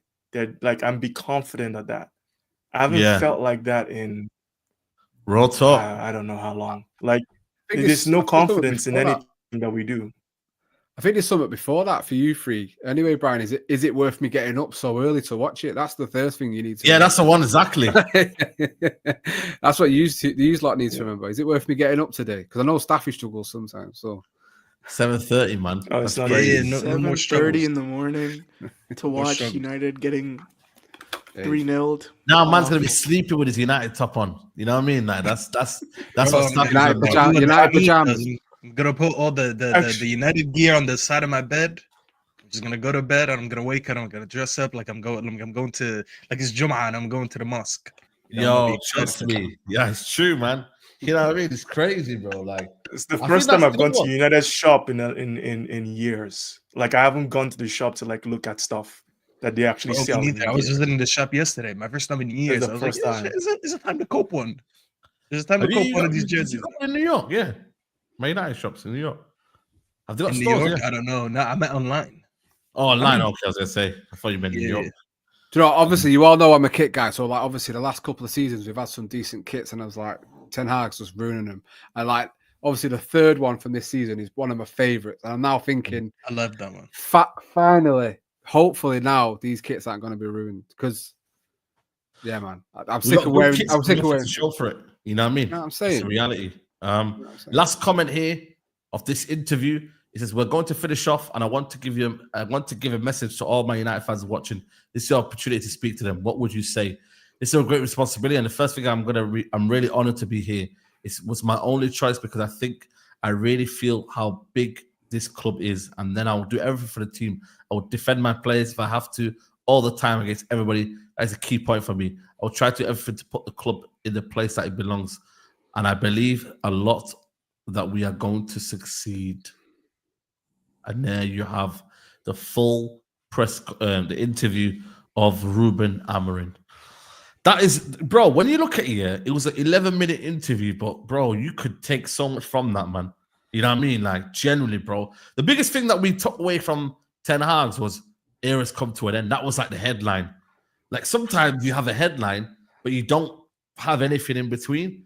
This is like, there's no headline here. You know, there's just a lot to take in, though. But it isn't really a headline. So when these journalists now are looking at something now, they're looking at what should we actually title this video? Quotes to pull. Yeah. You know what it is? Nothing they can do. We didn't leave with any quotes like errors come to an end, so I'm happy. Bro, that's what they did with Ten Hag. Yeah, no errors come to an end.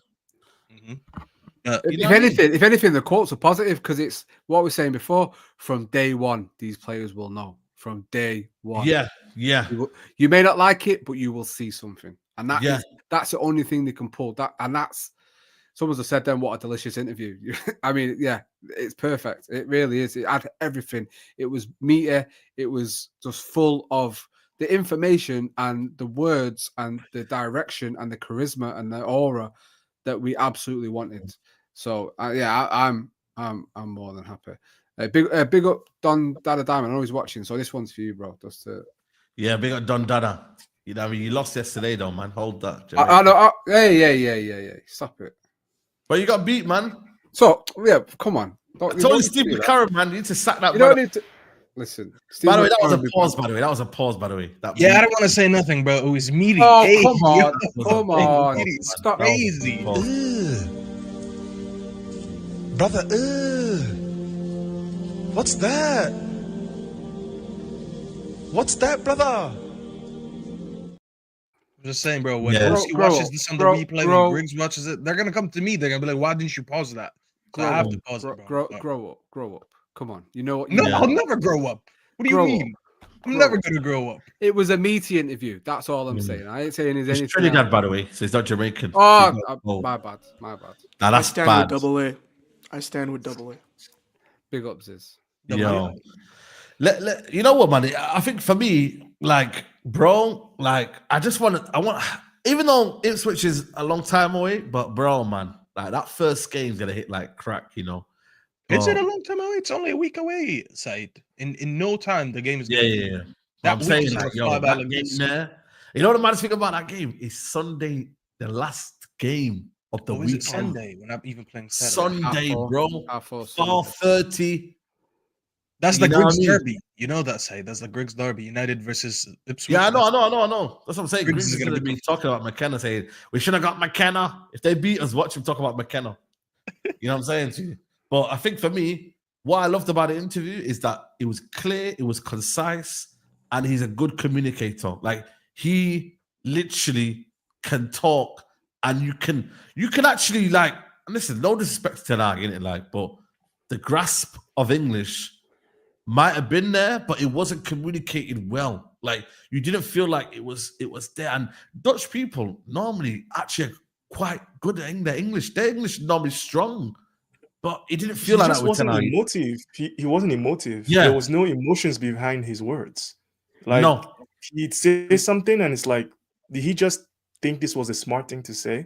Like saying something like, I won trophies. Trophies is everything. And like, he constantly kept saying that over and over and over again. It's like he thought to his head, like, this is what I'm going to use to, push back against the media. And it's like, there was no emotion there. There was nothing there. So I just honestly, I would like to see what the fans think. And, for all those who were saying was conspiracy theories, it was more than clear he fell out with Casemiro. So clear he fell out with Casemiro. My Not just God. him, Brian. I'm Wait, not not sure. just Not him. just him, no, not just him. Yeah. But like Casemiro's fault. Listen, there's no clear his age, but the fall off for Casemiro from season to season was unbelievable. And like you see the way Casemiro has been, interacted with Ruud van Nistelrooy. It was night and day. Like he didn't even post when Ten Hag left. He didn't say anything. Bro, but he didn't, posted man. when Ruud left. Him, Ahmad, Like yeah, it's like, bro. You can wow, see it. it's mad. Even It's mad, Slot man, as well. honestly. One thing, the reason why Slot has done how he's done well is his communication has been solid. Like genuinely, like he's spoken well. And I'm not gonna lie to you, man. I actually quite think he's a likable character. Like, talk about McKenna hype. We got a man like Griggs in the building. I heard my name. He's just saying, listen, that game, Griggs, the winner gets the custody of Griggs. So it's gonna be a big game. Yeah, man. I heard my name, so I had to appear. Yeah, man. Shout out to Griggs, yeah. But one thing, actually, like this Slot, I actually think he's a likable character. Like with Klopp, yeah, he would talk about the rain, snow, and just moaning and miserable. And I feel like he's a bit condescending sometimes. And yeah, but Klopp was likable as well, Saeed. By his fan base, at least, he was likable. I don't think it's down to English. I'm gonna be honest with you, because like it's fine. There's a lot of people that speak English with an accent. I don't think it's down to accents at all. You know what I'm saying? Like my dad has a heavy accent because he's Egyptian, but my dad is more motivating than Ten Hag ever was. I'm gonna be real. You look at Amorim, bro. The way he speaks. They asked him one good question. I watched the interview like one quick brief time, like as I'm working. I want to go back and watch it again so I can like pick up on the parts that I missed.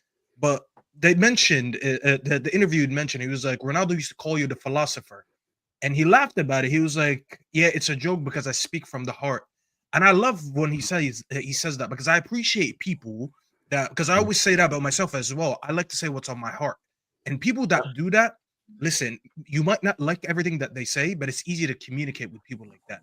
The fact that he says whatever I say on my heart, I respect that, because it means whenever he sits there in that locker room, whether we're in good times or in bad times, he's going to be able to tell how he feels to these players.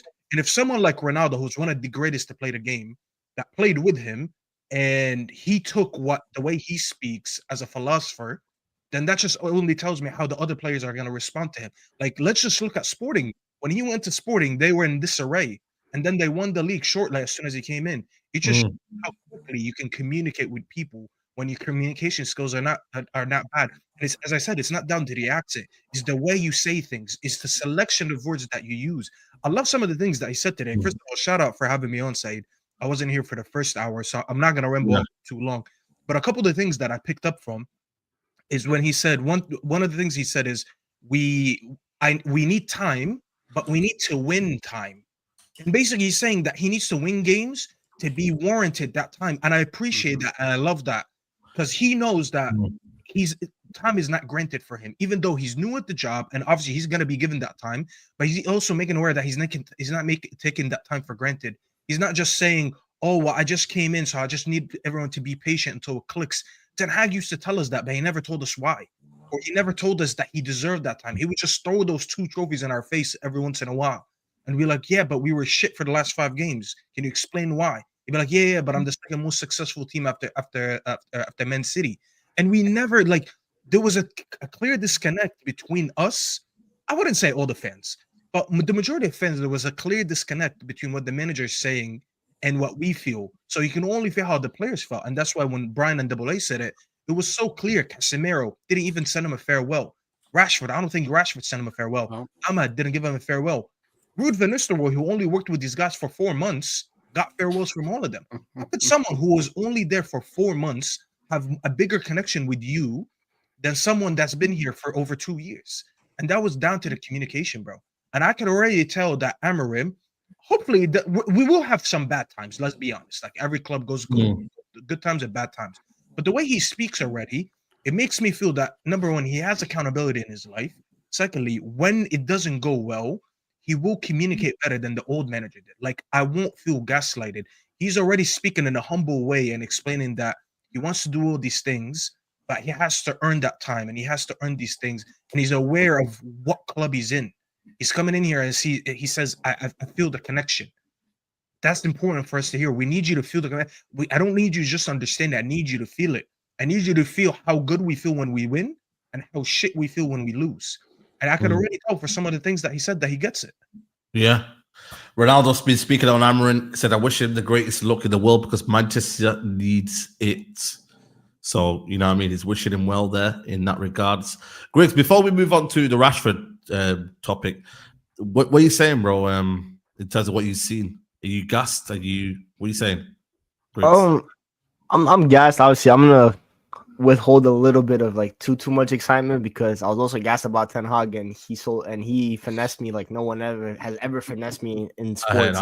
So obviously it's just I'm gonna let Amorim do the talking for himself. I'm gonna see how he coaches. I'm gonna see how the team performs. I like the personality wise, man management. I think he will be better than Ten Hag. I think even with Ten Hag when he was coming into the job, I had heard from like people that know Ajax football that he wasn't always the greatest man manager. Obviously, like Staffy mentioned, where Sporting is completely different. The guy went there within 18 months. He finished the season unbeaten, and won a league title. That's unheard of. And I think he had just gotten his coaching badges like 3 months before that. That's how much of a prodigy he is. And I didn't even know Ronaldo called him a philosopher. So I mean, it's good to be getting called that from one of the greatest players of all time. So no, I'm excited. I've always been a fan of the three at the back, so I'm excited for the formation change. I'm excited to what that also means for potential transfers because it opens up a whole new window of opportunity when it comes to transfers. Also, I think with the academy as well. Obviously, y'all know I'm a big fan of the academy. Amorim from his time at Sporting promotes a lot of academy kids. And I think this upcoming generation at Carrington is one of the best in a long time. I think there's a lot of stars. So I'm excited to see what he does, and we'll just see. I'm not gonna put too much expectations on him so far because I don't think it's the greatest of squads. I'm gonna see how it plays out, see how the football is. I think I heard Brian when I was walking home, just making that enjoyable to watch.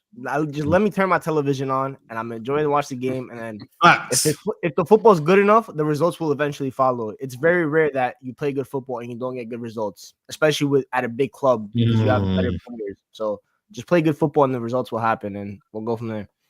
Absolutely. Guys, it's still 1.2K in the building. Let's get these likes up to 700 likes now. Let's get up to 700. We're currently on 664. Let's debate on Rashford. This weird, I don't know, this weird report that came out, you know what I mean, about him potentially playing the number 9 role. I'll start with you, is this something that you think Rashford can adapt to? 27 now, he's not going to be a Leao anymore. He's kind of lost that yard of pace a little bit in that regard. But what you say is this, man, Rashford number 9. Is that the new future for him in this system? I think Amorim, a 9 for Amorim is very interesting because across his 3-4 seasons at Sporting, he's had like a Xerxes type 9. He's had a Holland type 9. He's had he's had multiple different type of profiles. So the one thing that I think is like undoubtedly world class about him is the way that he uses his talent and puts them in positions to do their best. I think that is truly like the best thing he has going for him. I don't know if this report has any truth to it. I find it hard to believe because the source is awful. But the thing is, there's other people also predicting Rashford might play the 9 and then he might not play in that like left 10 inside forward role. I personally think that's the best space for him. That position has been used as like a second striker at times as well under Amorim. That position gets shots off, runs in behind as well. Always, like Amorim's front 3 is always making runs in those half spaces, underlapping constantly. So that could be an option. But at number 9, I don't know. The physical profile of Rashford at this point, it kind of worries me. I don't think he's like necessarily strong enough. I think he's definitely fast enough, even though like he may have lost a yard of pace. You need to do a lot of like channel work. You need to do a lot of dirty work for Amorim. Get in duels, be aggressive, back to goal stuff, and we'll see. I think regardless, Amorim will probably use the squad to the best of his ability. But I agree with Griggs that we're not in the best position. We're definitely missing some pieces. I can only see this number 9 role suited him right now in this system, and I know we talked about before, not really focusing on where players play, but when you really put it gritty, like I generally think for me, I don't know if you guys have seen Hoyland today, but the word on the streets is that he was he was terrible again tonight. Do you know what I mean? Like, so and Xerxes at the minute is not going to play that number 9 role. Let's be honest. Like, he's not. Is Xerxes with the national team, by the way? Did he get called up? Yes, Yeah, he is. yes, he is. So I was gonna suggest this to you guys because I was thinking about it. Amorim just came in. He has less than 2 weeks. Well, now he has like about 8 days until the next game. The way I'm looking at it, he can't train with Højlund. He can't train with Xerxes. Rashford is the only one who's at the club right now because he hasn't been called up. Yeah. So I'm looking at it. Maybe I'm not saying he wants to do this for the remainder of the season. Yeah. But he's setting up his plans for game 1. What is the best way to be prepared for game 1? Facts. Maybe to use Rashford as his main attacker. And that's how I'm trying to look at it. Because when does Rasmus come back? Like, these guys are not going to come in and in 3 days or 4 days max, they're going to learn Amorim's system right away. At least he's going to have a week to train with the players that we have available now. Rashford is one of them. So I'm just trying to see in a sense of how does he prepare for his first game? And Rashford is the only thing that's available right now to work with within the week. I don't know. I'm looking at it that way. I don't know about you guys. Anyone disagree? I disagree. Go on. I disagree. I don't think Rashford has the skill set to play in that position. He's quick off the ball. He's not as quick with the ball. Anytime he gets the ball now, players catch him. He can't run away from anybody. Like, he's lost more than a yard of pace. He still has his ball striking, which would probably be the lasting skill to go. But like you guys have said, there's a lot of required skills for that position. Being able to hold the ball up, being able to time your runs, being able to, run past the defender, because you can't just play offside, which Rashford has done sometimes this season where he doesn't time his runs really well.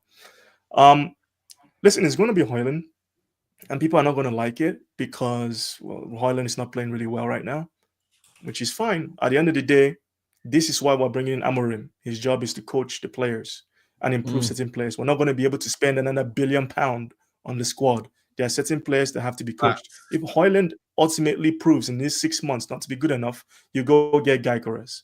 But it's going to be Højlund playing in that number 9 position because he has more of the skill sets that Amorim will need. Now, would Rashford maybe play for like a half? Maybe, because of the way the international fixtures are. Maybe. But I've already said it. Like, Rashford is one of the players that's going to struggle for Amorim because of the requirements in the team. Those front 3 players, especially the 210s, have to be really, really technical players. It's just a requirement. They need to be able to carry the ball. They need to be able to dribble. They need to be able to receive the ball in tight spaces. You're playing 2 number 10s. Like, it's just the reality. And the number 9 needs to be like a killer. Like, that's the truth. That's so what I'm I don't saying. see how Rashford fits in. Who's more of a killer, Rashford or Højlund? Højlund. Højlund is more. Yeah, I think so. Højlund. 100%, mate. 100%. Højlund, but like, I think that's also misleading. I don't completely agree with Brian there. Amorim has had different setups. Even though he keeps the formation the same, it's not like the profiles are the same. It's not like the players are the same. He's reset his teams a lot, and that left 10 has had different iterations. Sometimes it's a flashy between the lines guy that's like really good close control. Sometimes it's the Paulinho thing with the second striker. Sometimes it's just an off-ball guy that's constantly running in behind that's more physical. Honestly, like, I wouldn't put much stock in just copy-pasting what Rashford is right now into what Sporting is doing. I think that's a mistake. Whatever accommodations Amorim is going to have to make, it's going to be the players currently in the squad. And like he said, you have to earn time, but to win is to earn time. He knows that. Accommodating one of the better goal threat, no matter what you want to put it, he's one of the best goal threats in the squad. We don't have many goal threats in the team as it is. We'll see what happens. But I doubt Rashford is out the team from the beginning. It would have to be something like gone seriously bad either in training or like across bad form for months for me to see that happening. I have to say, I'm not that every player deserves a clean slate, but I think because I seen as soon as you mentioned Rashford's name, and let's be honest, I've been one of his biggest critics on this channel for a long time. But I have to look at it like we have to try and see if we can get something out of him. He's got a long-term contract. He's on massive wages, and Brian, I see you shaking your head. I'm not saying that he will, but I think there has to be something here for this season to get us, because a lot of these players are going to be here for the rest of the season. We're not getting rid of him in January, so as one of the main bigger profile players in this squad, I just don't see Amorim casting him aside this season. It's just not going to happen. So what my biggest hope for all of them is that they start to produce, and we finally start to see something that resembles Marcus Rashford coming back to the player that we saw a year and a bit ago, whatever it was. I just think somewhere that player that Rashford was is still there somewhere. Amorim has to be. I think Amorim has to be the guy to get it out of him, because if he doesn't, he very much now is in last chance saloon in this team, because I don't think we can carry Marcus Rashford and Bruno Fernandes and these multiple players anymore. It just can't happen. So no, I'm not saying, like I say, I'm not saying I want him and I trust in him and I believe in him, but I have to believe in Amorim believes in him, and Amorim is going to see something that can. Because I agree with Brian. I said to you the other day, I think actually Rashford could be one of the ones that suffers the most in Amorim's setup, and how Amorim wants to play. If we believe how he wants to play is similar to the way, because I just don't see him being one of the wide players. Possibly the left 10 is his best place in this starting lineup, and I'd be really scared if he put him at number 9, because I've seen enough of Marcus Rashford. I was there at Wembley for that FA Cup final, and that's one of the worst number 9 performances I've probably. And we've seen some stinkers at number 9 over the last couple of years at Manchester United, but Rashford in that final was deplorable. And if he had my way, he'd have never played for us again after that, because it. You know what it is, Double A? I was trying to think about it earlier. Most of these players have to adapt to new roles, anyways. Let's just be honest. We're no longer going to play 4-3-3. So I would say, I'm just going to throw an estimate there. 50% of these players are going to have to learn new rules. It's not they're not completely alienated to it, but it's new rules compared to what they did under Ten Hag. So that's very fun for me to expect a lot of changes. Now, when I'm looking at Rashford, what is the most or the closest position, I should say, that he could play in this new team, in this new system, that is similar to what he used to do? Because is he a wing back? I don't think he should be playing in wing back. Is he going to be playing as one of the 10s? I don't see him as a 10. No. So by default, the only position that he could play in is the striker. You know what I'm saying? Like, it's not like we couldn't put him anywhere else anyways. You know what I'm saying? So that's why I'm looking at it. I'm like, is it ideal? Probably not. But it makes more sense than me hearing, Amorim's thinking about using Rashford as a wing back against Ipswich. I'd be more shocked hearing that. I'd be like, wait, Rashford wing back? I don't see him doing that. You know what I'm saying? Bring or as a 10 example. You know what I mean? And that would be hilarious. And that would be something. Amorim's defense as well, by the way. I understand we're only doing this obviously because that's what we do here. We debate, we see what we think each other think about everything that's going on. But it's like Amorim, for me, the first season, the reason I'm not going to be too harsh on him, I'll critique him game by game, don't get me wrong, but the reason I won't be too harsh on him is because I'm looking at this season, at least up until January, and this season to me is like he is just dealing the cards that he's been dealt. Yeah. Like none of this is on him. You know what I'm saying? Like, I'm expecting him to improve some of the players, of course. I feel like we've forgotten the element of coaching because of how bad Ten Hag was over the last year or so, that we forgot that one of the coach's jobs is not just to recruit players that he wants. He also has to improve players that he has in his possession, especially the younger ones that could still easily be molded into whatever the manager wants him to be. But I'm still going to give him a season where it's like, all right, if someone, let's say Rashford has a bad season, I'm like, all right, Rashford wasn't good with Ten Hag. Now he's not good with Amorim. Yeah, that's definitely not the managers. That's the player. Like, it's going to be more obvious. But if I see a few other players that get molded into good positions and they're actually performing well, I'll be like, all right, that's 100% the coach's job right now, because these players weren't performing the same under Ten Hag. What do you say, Brian? Sorry, I was saying, are you saying you're going to give Rashford a season under Amorim?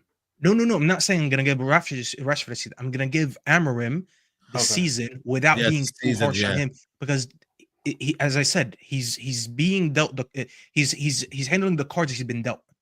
You know what I'm saying? He has nothing I to get do you. with, like, he's gonna try to get a tune of out of what is available. And I think by the summer, we're gonna be able to sit here. I promise you, by like May, we're gonna be able to sit here on a Friday night on another debate show on Saeed TV, and we're gonna be like, you know what? 1, 2, 3, 4, 5. Those 5 players, yeah, we gotta sell them in the summer because we seen throughout the season they weren't good under Ten Hag, and not that they're not good under Amorim. But until then, I expect Amorim to do these things. Like, I wouldn't be surprised if Dallas, as an example, is being used as right center back, because I'll be like, you know what? I get what he's trying to do. Or Mazraoui, because where is his position right now? If I see Mazraoui in the center back position or in the midfield, I'll be like, all right, I get it. He has to teach some of these players new rules because none of them have a like for like role compared to what they did under Ten Hag. So Rashford is just one of many that we're going to see this season. The problem with Rashford, you mentioned something. Sorry, Brian, just quickly there, because No, go ahead. you're saying about, you know, if Amorim can't get a tune, this would actually be the 4th manager that he's done this under. So he did it under Ole, he stunk out the gaffer. Then he continued that in the same season with Ranić. He's also done it for Ten Hag, and this is my big issue with Marcus Rashford, is that he can't stay consistently good, or consistently put in performances, because when he's bad, he's horrendous. It's never a grey area. It's either really good or really shit. And at the moment, You feel like he enjoys really football. shit for He too actually long. enjoys football. Yeah, No, genuinely, I mean, like, in a way where because why would he do it? Why would he, if he didn't, he wouldn't do it. He's Remember got Ollie? enough money. He's got enough money Under not to do it, Ollie, mate. I felt like he enjoyed it a little bit in terms of Greenwood, Martial, Rashford. Like, you know what I mean? Like, you could tell there was a bit of a synergy, chemistry going. Do you reckon he just doesn't enjoy the fact that he's having to play with Garnacho, Hoyland, and be honest with you, I don't think it's that he side. might not be enjoying it. With them guys. I think his body is physically done, guys. Okay. He had some really bad injuries under Ollie, especially that fracture in his back.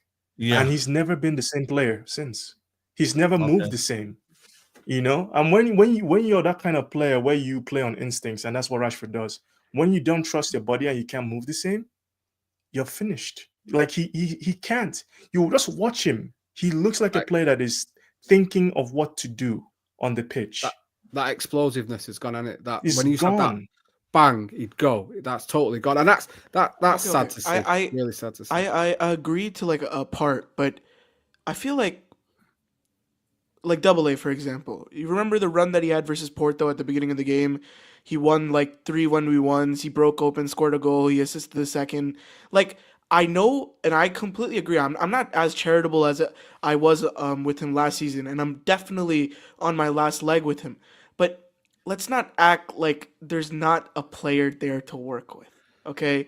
Like, there's a reason why even now, even in this midst of bad form, pundits, managers, players, they still put him in such high regard. And that's just not him off his old credit. He still is a threat.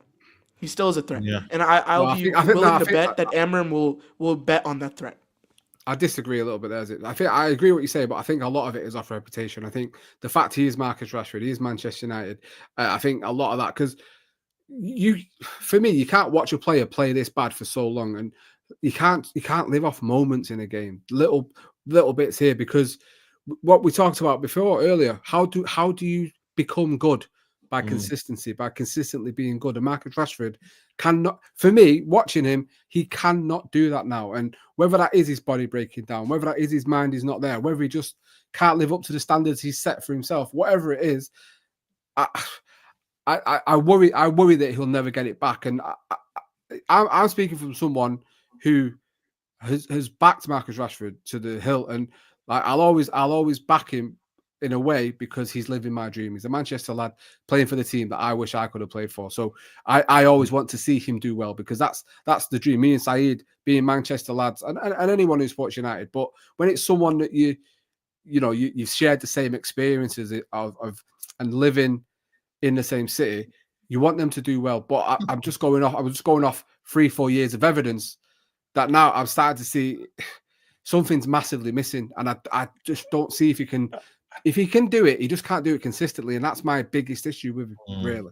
If I'm being honest, I think there's a bit of resentment from Rashford for the way Manchester United handled him. Like just me, like some things need to piece together, right? He played under Ole, and at some points, because remember when Ole wanted to come to Manchester United, he had Rashford's picture on a chair, number 19. Like, he really was a huge fan of Rashford, and I think he wanted to build around Marcus Rashford. And I don't think Rashford was the player to do that. That's a different story. But he overplayed him through injuries, through everything. And I think a combination of his body not being right and his mind not being right, because Manchester United didn't handle him well physically, I think there's a resentment there. And, we've seen him act out because of that in some way. So maybe you can get the mind right? And he's a professional athlete. He still is. He's still 27 years old. But he's lost a lot of things. And all through that time, he hasn't been coached properly. That's a He's bad probably got combination. 2 years left, guys. This is a bad combination. I was thinking, speaking to Rams this week, I was like, I think there's 2 more peak years of Rashford left. Is Amorim the last kind of hurrah? I agree. Not at United. Like the last chance. Not at United. I think 2 more years. If I was Rashford, I would move to just a different club, less pressure. Where he can. He's just at a place right now where he's always going to be seen. He's wearing the number 10 as Manchester United's big main man, and it's not for him. It's never been for him. And at the end of the day, we're not doing him any favors. And I know people like Rashford, and I don't really have any malice towards him, but I'm seeing a guy that is being crushed under the weight of playing for Manchester United. Not helping him. And at some points, maybe Amorim will get something out of him.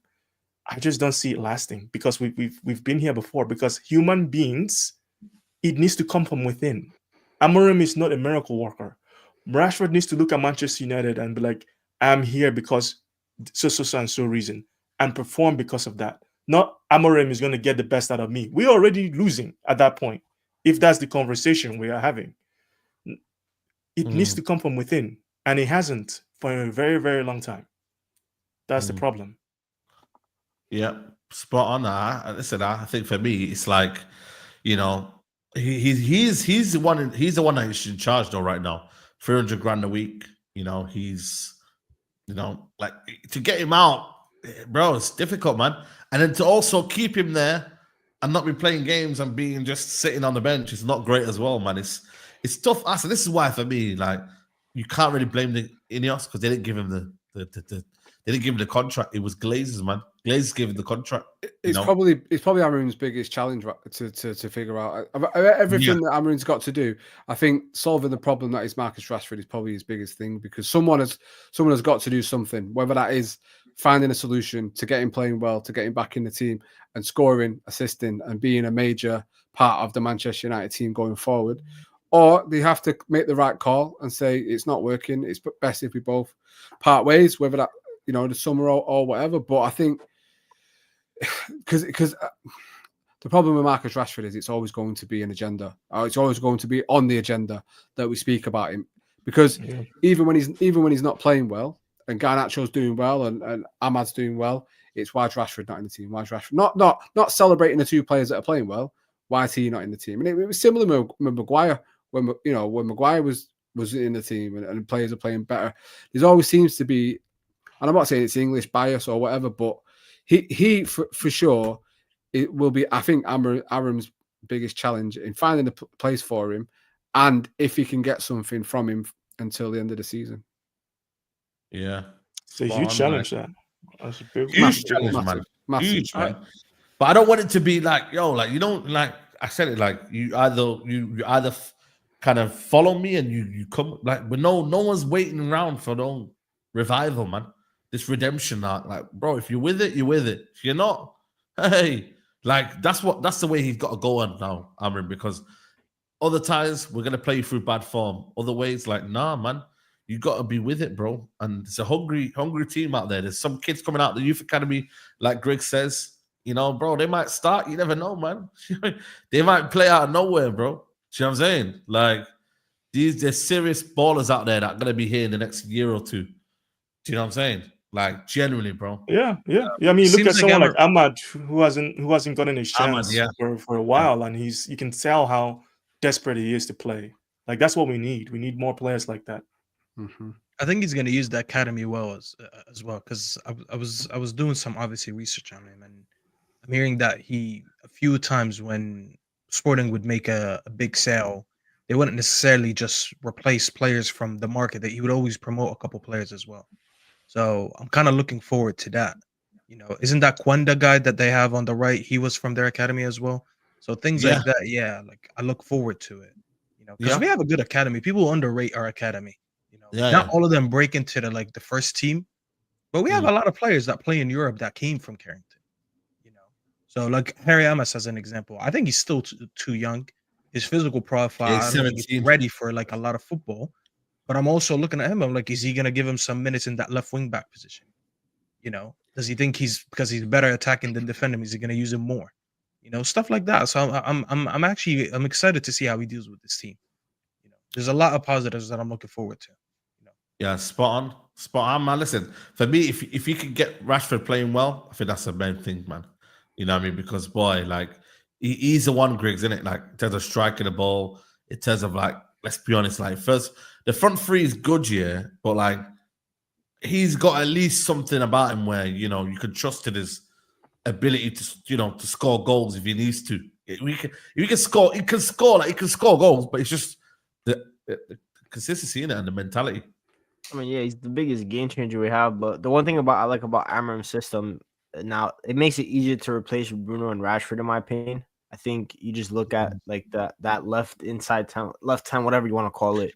I think now, like for example, maybe 6 months ago, United fans would have looked at, for example, Kvaratskhelia and been like, nah, that doesn't really, not really a winger. But now you look at that inside forward, Bicha, who I think is better central spaces. Now he's an option.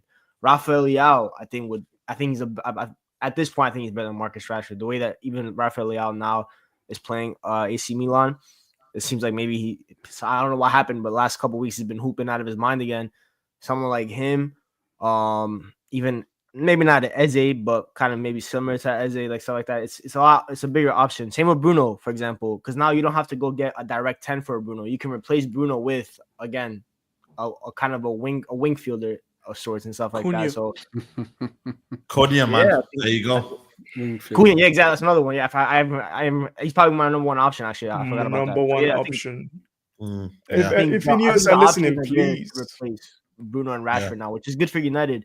But obviously, I want to see what Amorim can get out of Rashford. But I reached the point. I love Marcus Rashford, but I also want him to just go to another club and just shine there. I mean, he's been at United 9 years now, almost. It's been a long time. 9 years. He's lived his dream. He's gonna. I think he's probably end up hitting the top 10 of United all-time goal scorers as well. He's won trophies here. Obviously, he hasn't won any of the big trophies that obviously he probably dreamed, but he's had a good career and also go other clubs. Because I see Barcelona fans that are in his comments like loving him and stuff like that because they saw what he did. Yeah, of course. PSG would love him, even though I don't think he really PSG would love him now because they have a bunch of wingers. They have Barcola. I don't mind people saying that though, Griggs. Like rivals saying that. I don't mind because it's like they see different. That's the one club I don't accept him going to. I don't want Rashford to stay in the Premier League. If he leaves Man United, it has to go abroad. I do not want to watch Marcus Rashford for another Premier League club. Yeah, that would hurt me too much. Yeah, true. Especially Arsenal. Yeah. I don't want to see Mikel Pulis ruin another left winger, man. You know, Arteta is gonna be looking at someone like Rashford and be like, I can fix him. Yeah, Arsenal fans are desperate for him. Yeah, because they're desperate for a game changer. Yeah, and I think it go. What we need then is Marcus Rashford to start scoring goals because if we want to sell him, we need like Scott McTominay. He never had a bigger value than the summer just gone, and we managed to get I think a decent fee for him. I think Marcus Rashford's very much the same. We need him playing and playing well and scoring goals, and then if we want to sell him. We can ask for a bigger fee from these clubs for sure. Yeah, spot on, man. But listen, people, send me the link. Get stuff if you can. Yeah, but man, it's been a good show, man. I can't lie to you. It's probably one of the best shows. 2 hours flew by, so I say. And man, I don't know what you guys are saying, but let's have it, man. You know what I'm saying? 21's coming. Second half of the season, we're doing a title charge. Listen, bro. Believe in Senor Amorim. That's what I'm calling him from now on. Dude, Yeah, I'm man. so delusional. I'm so Ruben, delusional. Amorim. I've genuinely dreamed about 21 this season. Oh my god. Give it up, bro. I am I'm so gonna delusional. have to hit you with the give it up. It's not happening. Yeah. Look, listen, bro. I'm growing out my crows so I can look like Double A and Amorim at the same Hey, time. So hey, that's yeah, the yeah. Jeez, man. I went to the barber. I was like, "Yo, can you make me look like this guy?" Hey, So he started with hey, double. You know what? At Grow least it a I little can bit get, more first. at least I can get away from the Gavadio shouts. That's one thing, at least. Yeah. You know what I mean? Yeah. You went back to Hey, the man. red Yo, side. Double A, apply for assistant coach at United, bro. You and Amorim, twins on the sideline. Come Hey, on, bro. hey, Punchline. I'm up for that. I can Yeah, man. Rashford straight out the door. So if you want me to do that, mate, that's up to you. Now, real talk, man. You know what I'm saying to you, like, and ultimately, these guys are on it, man. You get with it. The two assistants. They're on Instagram as well. You know what I mean? Them man are they're active on social media, which is good. You know what I mean? You don't want to be alienated as well from that.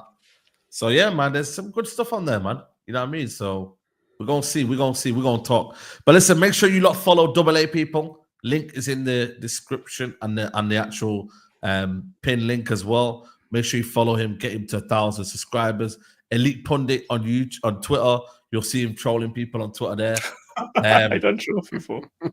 Briggs, big up to you as well. Rosenberg, we'll talk about that another time. Jason, we'll talk about that another time. But big up to you, Jason, man. We just ran out of time today. Griggs, big up to you, my friend. Make sure you follow him. Griggs Talks. Staffy TV, make sure you follow him. You know what? That video is going to come out, you know, by the way. We did a video in America that's still not put out. Wasn't it meant to come out in October? Yeah, Bro, I know. I But I'm forgot busy. that video, bro. It's coming out this weekend. Staffy L host. That's all I'm gonna say. Staffy L host. Yeah. Listen, bro, I did the best I could do, bro. Nah, big up, man. We're joking. I did the best I could do. You know what it is, Saeed? It was that milkshake that we had. What was it? What was the cereal that was on it? Bro, I don't know, man. That's all I know. Fruity Pebbles. Yeah. Yeah. Listen, bro, that place makes you have in the Fruity John Cena Pebbles milkshake? milkshakes. Of course, I'm gonna forget how to host. Yeah. I had Nah, too listen, much that sugar. video is gonna come out. I also got the behind the scenes video of the rival tiers. So that should be out this weekend as well. We met a lot of influencers there, so that'll be a good vlog as well. Yeah, I mean, there was a little magician who did a madness, so I have to show you that. Yeah, there you go, rival tiers drink there. Make sure you get it. And yeah, Zis Bombs, make sure you follow him, TikTok, Twitter. You know what I mean? He's doing bits over there as well, man. So big up to everyone, man. Everyone winning. You know, that's what we love to see. We're gonna redirect to Jacobs. He's doing a calling show right now. So make sure He's doing wait, let me tell the crowd here. He's doing a convince me why I should be Ainge out. So even if you don't let me agree, call him everyone right just now. rattle him. And in his chat, when you get there, obviously say Saeed Raid and just say Ainge out. You don't even have to call in. You don't have Ainge to out, actually put an Ainge out, argument. Just Ainge piss out. him off and say Ainge out. It's gonna Oh, ruin his night. Ange out, mate. Ange out, mate. Ainge out, Oh. mate. Yes, do Get that. it, out, playing- Ange out, mate. I'll They're leave playing the City chat for next, the so round. he may be an out after that game because City have been on a losing streak. I don't see it going. I know, longer. that's what I'm saying. I don't that's see it what I'm going longer, saying. bro. I don't know, man. Spurs could be 18th, and Jacob's still gonna be Angin at this point. Who knows, Let's go. But listen, people, like the video, go over to Jacob's channel, and we'll see you tomorrow. Take care. Peace.